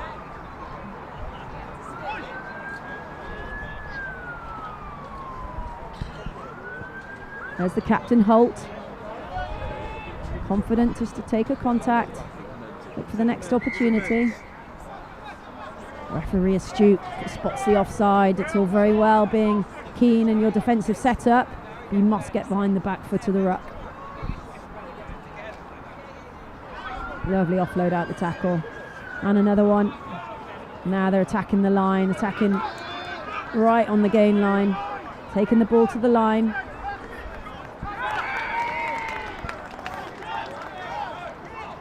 Abingdon keen to keep this pace up.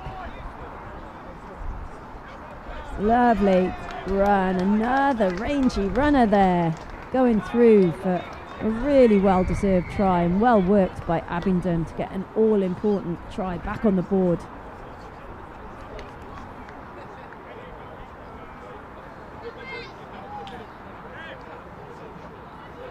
It's on my line here.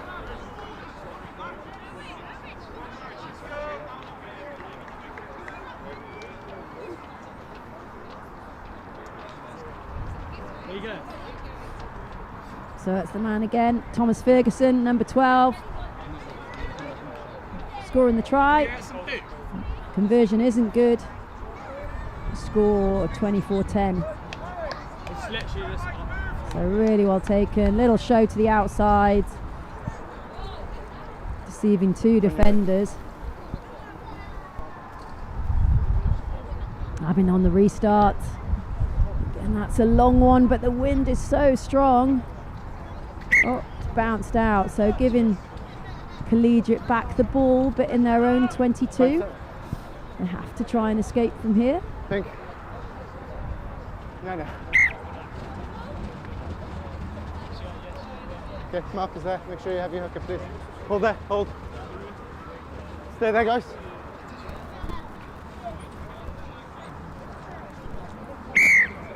Same again, lads. It's knock on 5. Call from the AR. So all important bit of possession. Take a step, boys. You're not 10. Indiscretion at the line out from Collegiate. Give Abingdon the ball. They'll be keen to get a score on now. There he is again. They get their score. They'll be keen to get this converted. That was Henry Chapman going over for Abingdon there. So always is a team effort. 12 players in the squad. Really important how you rotate them, how you use them. It is converted. So it brings us to a 7-point ball game. So Collegiate still in the lead, 24 points to 17. Plenty of time to go though. Abingdon need a converted score to draw.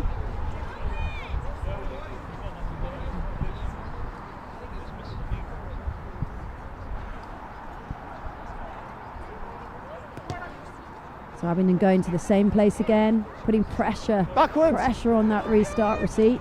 Well taken by Collegiate. Backward here, guys. Good decision around that breakdown for Abingdon. They don't want to try and counter-ruck and risk a scoot up the short side. Here come Collegiate, attacking in between those two defenders, looking for that offload. Really effective. Again, just attacking the space around those defenders allows them to free their arms. Oh, little change of tactic, little nudge in behind. Will it kick up? Beats everyone. Come. It's off the ball.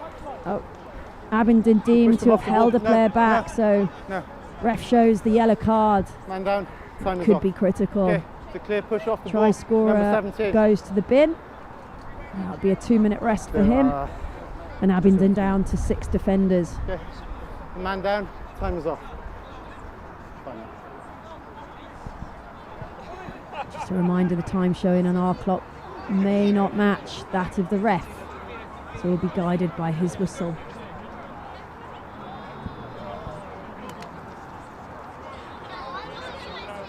As we can see, there's still a good 5 minutes left in this game, so although they will be down to 6 for 2 minutes, they'll defend with everything they've got. And hope to then we get back up to 7. But first jobs first. Good effort from the defensive side, however, too strong and powerful. No. Fresh legs and Collegiate get over the line. Good powerful carry, just breaking tackles.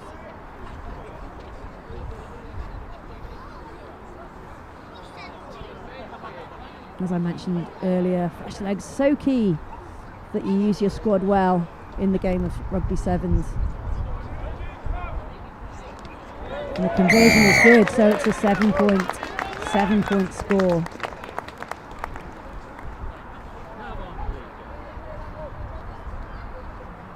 So as he's walking back, just looking at his name, Oliver Cook, try scorer.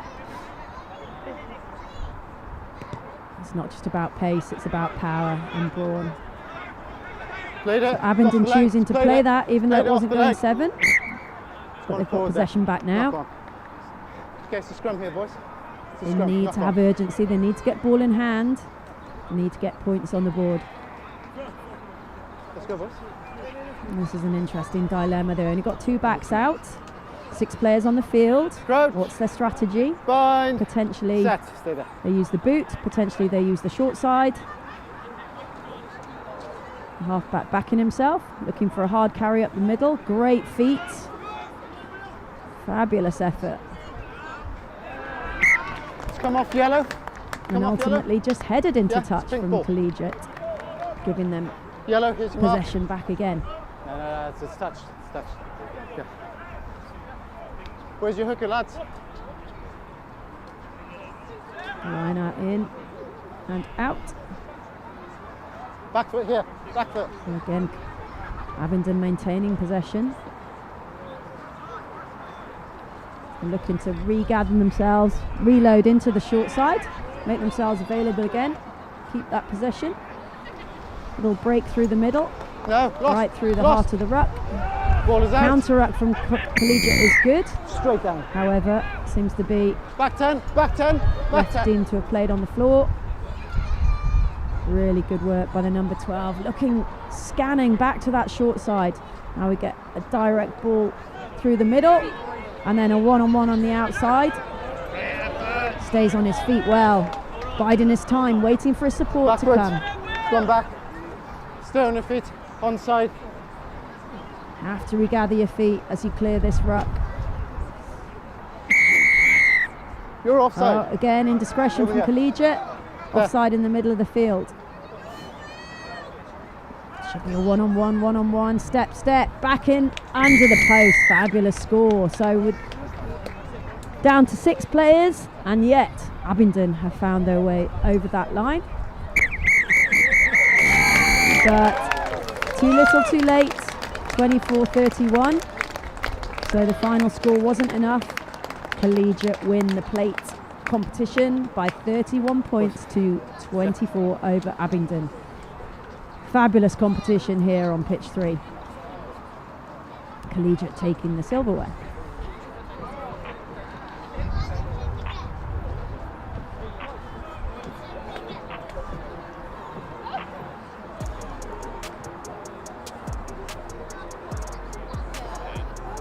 And just give you a look at the highlights of that last final, which was fantastic, playing for the plate as we wait for the finalists for the cup competition to get ready. So first one seems like a long time ago now, only 14 minutes. Well taken, bit of individual effort by the Collegiate. Then that man again, instrumental, just setting the contact, enabling his winger to have a one-on-one and get over the line. Collegiate were really in control of this game. 3 tries up within the first few minutes. Seemingly a walk in the park. However, Abingdon, back they came into the fight. Again, number 12 backing himself one-on-one. Bring the score back. But Collegiate, they just kept on coming. Kept on coming, kept on scoring. Creative, powerful, pace. Abingdon here, down to 6 players. Never giving up.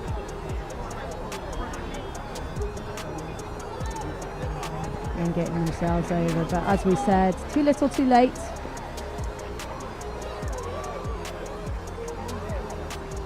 Collegiate deserved home side, home advantage, home trophy. Taking the plate home to Collegiate. That's it for today. As we move into the final, fantastic team Sherborne. We saw them this morning taking on the Welsh team, Christ College. Should make for a spectacular final here on pitch 3. After a wonderful day of sevens. What have these boys got left in the tank? There's no doubt going to come on display for us this afternoon.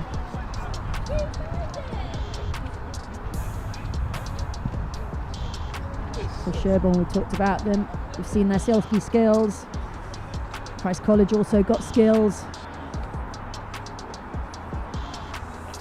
Both of them no doubt wanting to go home with the trophy today.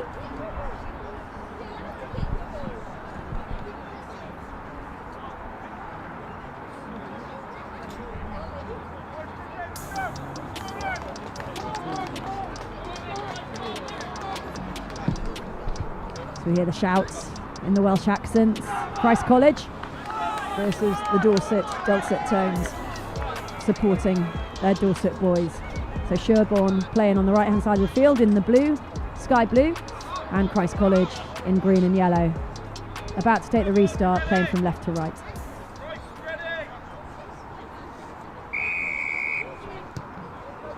The restart is high and long. Really well chased by his teammate, but then a little knock on. Scrum down, Sherborne ball. Here's your mark, gents, marks on the 5.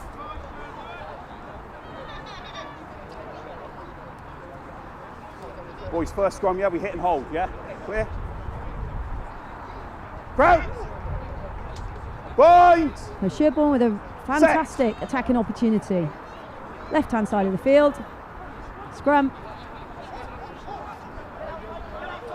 We know they've got gas, we know they've got skills.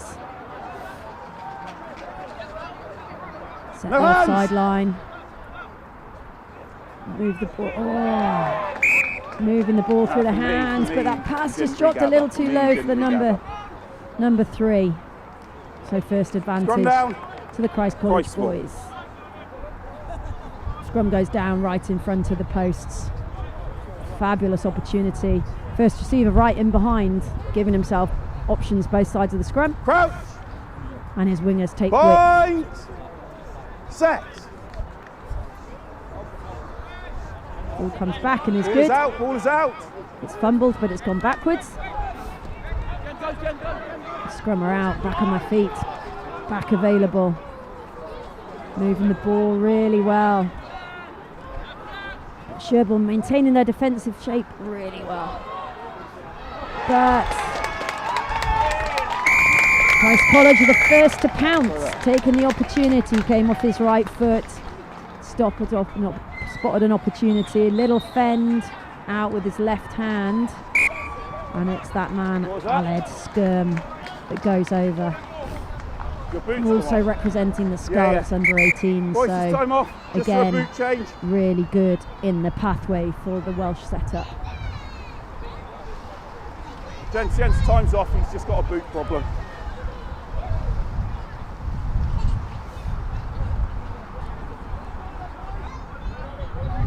So Christ College first to score, and therefore take the restart. Wait. Time on. Let's go. It goes high and long again. Back good off green, contest. play on. Really well regathered from the Christ College boys. Nice again, step off the inside, challenge the connection of those two defenders. Have they communicated? Can they make their hits? And number 12 is showing pace, and the inside ball is really good to the number 6, and that's Archie Webb. Again, we saw him earlier on a couple of games ago. He's a hockey player as well as a rugby player. It's a fabulous support line, just picking off that disconnection in that defensive setup.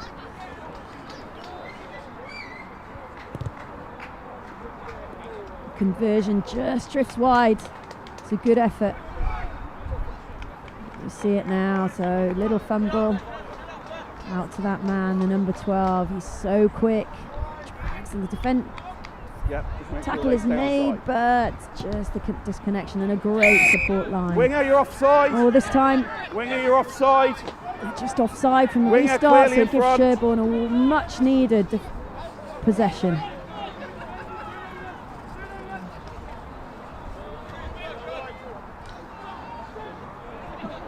Lovely bit of play, lovely bit of interchange, back in their physicality, back in their skill sets, just looking,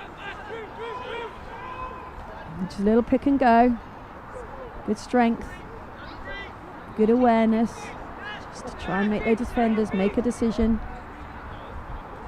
making their way up the field, now on the 22. Ball through the hands, engaging the line. Boys, we're playing over towards the injured player. We have to stop. Time's off. Yeah, we all scrum. The referee stopped play, I think, for a lost boot. I tried to play on boys because we're playing over towards them. We have to stop. Scrum down, Sherborne ball. So it'll be Sherborne scrum on the 22 or thereabouts, just to the left of the sticks. Sherborne boys all stacked to the right.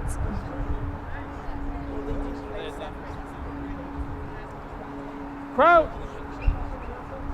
Point. Set. In and out. The boys are up. Christ College are up quickly. Turnover possession. And are keen to get the ball up and running. Good offload off the floor.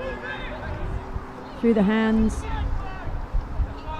That's lovely, lovely bit of footwork.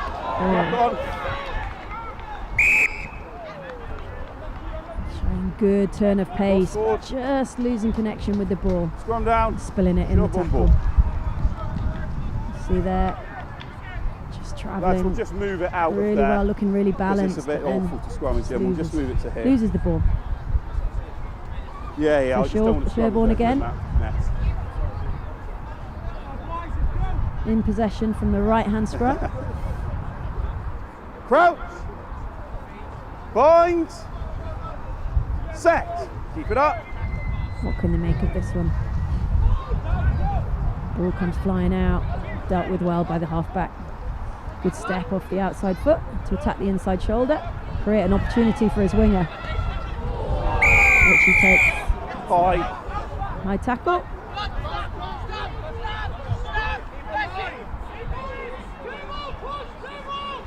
That's it. Through the hands. Attacks that outside shoulder. Looking for that inside support runner. And he's there. Ball up and away. Good pass selection, making it easy for his teammate to catch. There has to be space. He's got to attack it. Confidence, just go at it. Back himself, and he cruises through. Seemingly effortless, but of course the build-up was so good, and so confident, and so accurate that actually the finish was reasonably straightforward, and the conversion There was is good. time for the restart. Christ College The restart currently will be leading last 12 play. points to 7, but Sherborne very much back in this contest. It's easy The one for the restart number will be 9. last play.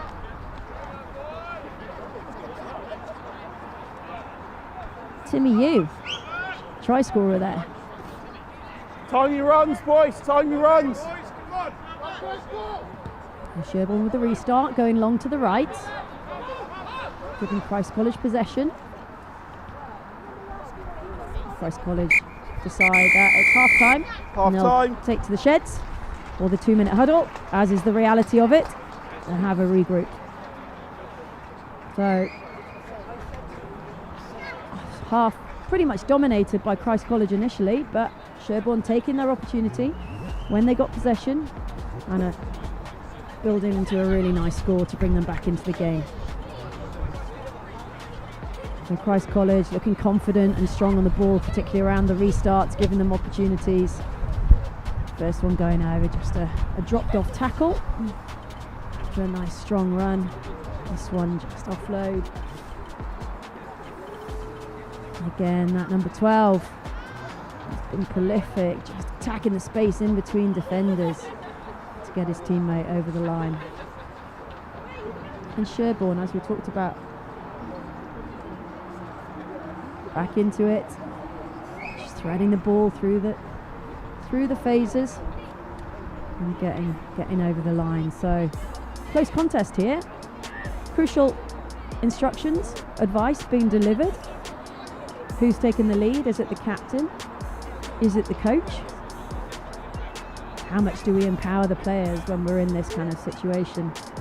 How much do they lean on the training that they've done in the week? They can then impart in these crucial moments, under fatigue, under pressure, in these knockout games. So all to play for, 7 minutes in this final game, this wonderful tournament, Collegiate Sevens here in Bristol, brought to you by Next Gen Rugby. So it'll be Sherborne to get us underway with the restart.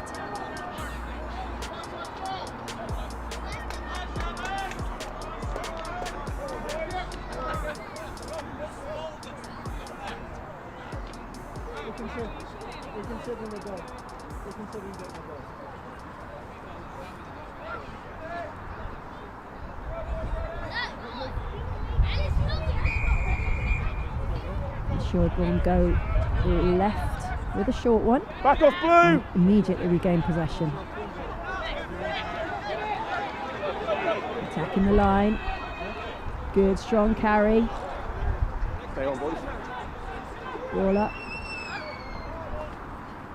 Again, Christ College showing high in that defensive setup. Boys. First knock on is at the And base. just a little knock on by Sherborne when they were building. Real promise from these last second knock on. opening minutes Scrum down, green ball. since the half-time break. There's your mark. So Christ College back in possession.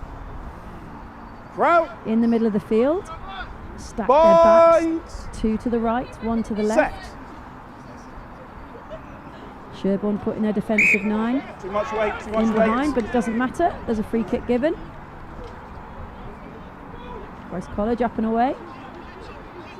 And this man has been crucial all day Never in held. the head guard. A great challenge at the breakdown. Monton, Crucial leave the ball, leave the breakdown. ball. Jackal opportunity taken.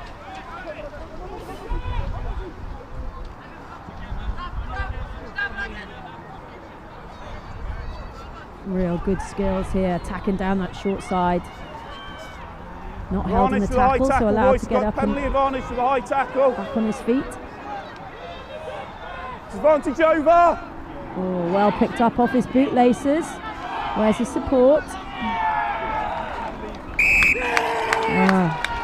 So Sherborne Gently, over the gently, line, gently. but great defence Gently, by the 2 gently, defenders to just hold them up over the line.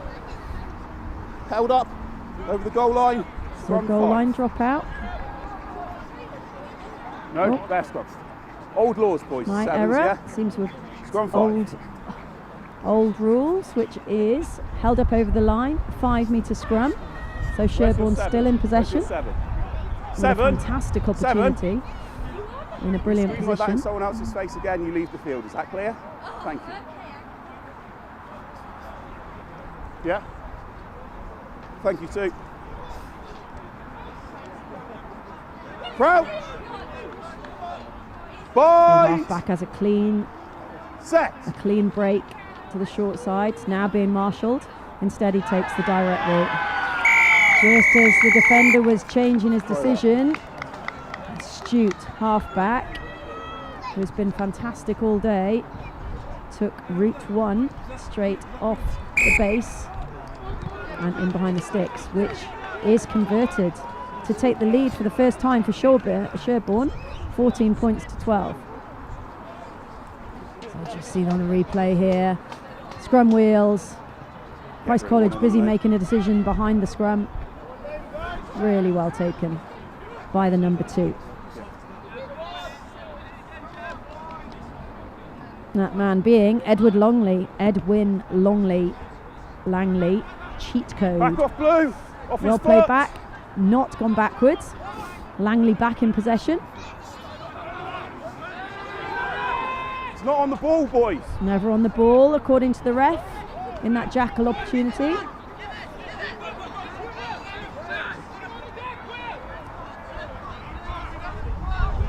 Well dealt with on the floor.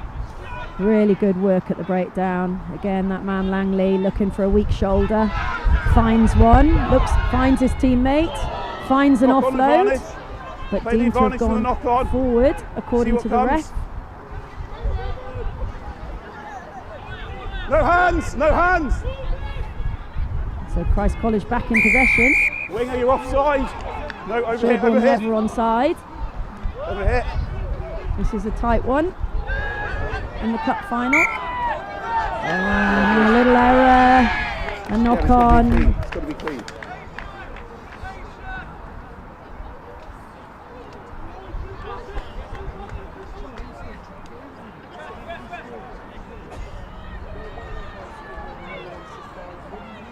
I'll come through, I'll come on this side. Yeah, because I've been on the opposite side. I'll come this side.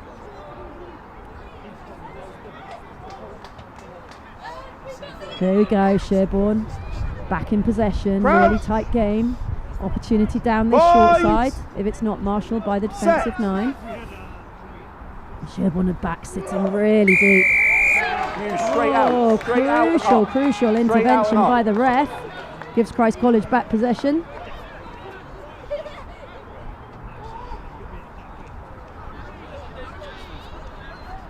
And Let him there's an run. interesting one, backing himself. That's a one-on-one. Well trapped back by Langley. Gets the offload away. Really well regathered and kept alive by Christ College. And a lovely offload round the edge. Keeps the ball back inside. Well dealt with. Hands might do it if it's accurate. One-on-one. No To make hands, sure the no defensive hands. line is intact. Ball played away by Christ College.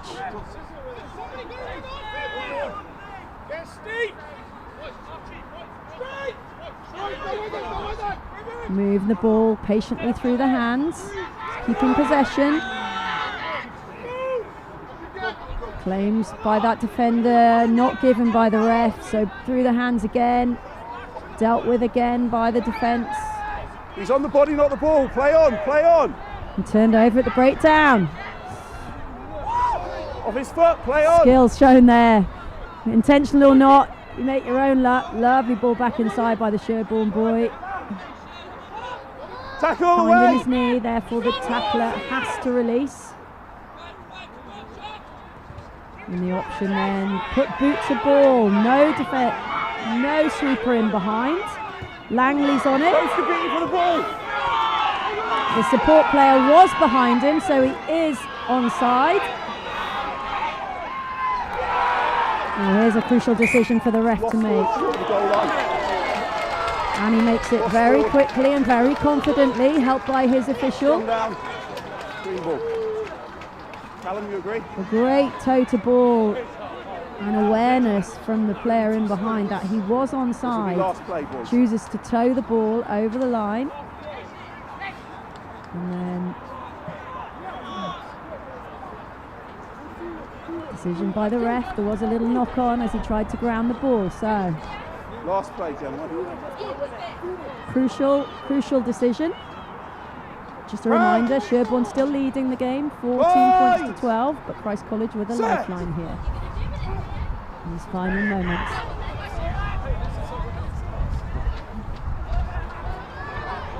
You have to make the tackles. Christ College just ball through the hands, looking for an opportunity, a mismatch. Stay on. Through the hands again. And inside and out. Just using footwork, using skills. Looking for an opportunity for gas. And that man finds the opportunity. Archie Lavington has been instrumental all day and he finds an opportunity. Sherborne boys, hands on knees. Thought the win was theirs. There's a little fumble at the top of the field. And Christ College take advantage. Patient build up That will be free kick. and get the score done at the other end. Fabulous final we've just witnessed. The final whistle goes. Christ College take the win, 19 points over an incredibly spirited Sherborne, but in the end, Sherborne just didn't quite have enough, and Christ College take the win.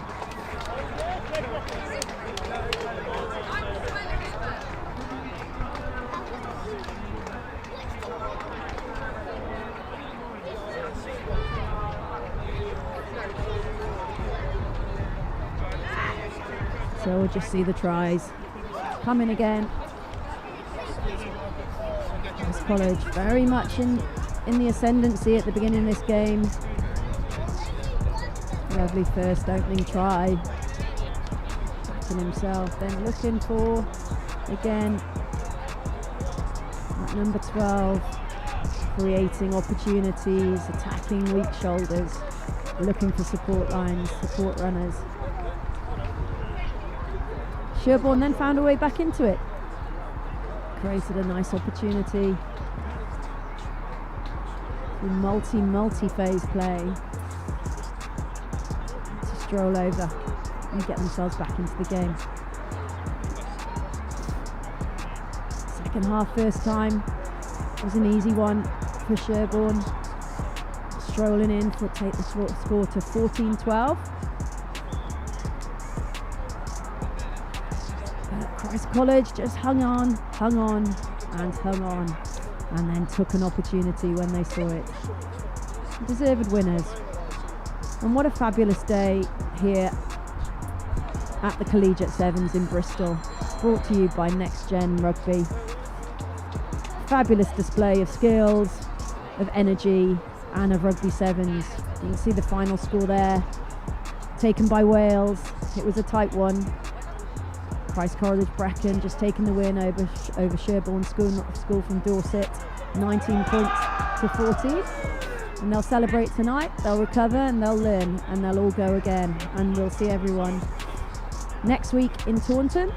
And we're hoping that you've enjoyed the day of sevens with us today, and we'll bring you the same kind of coverage next week if you're able to join us live at the Monton School down in the southwest, or back on live stream with Next Gen Rugby. Delighted to bring in you all this rugby sevens action. But for today, we say thank you for your company, and we'll see you all very soon.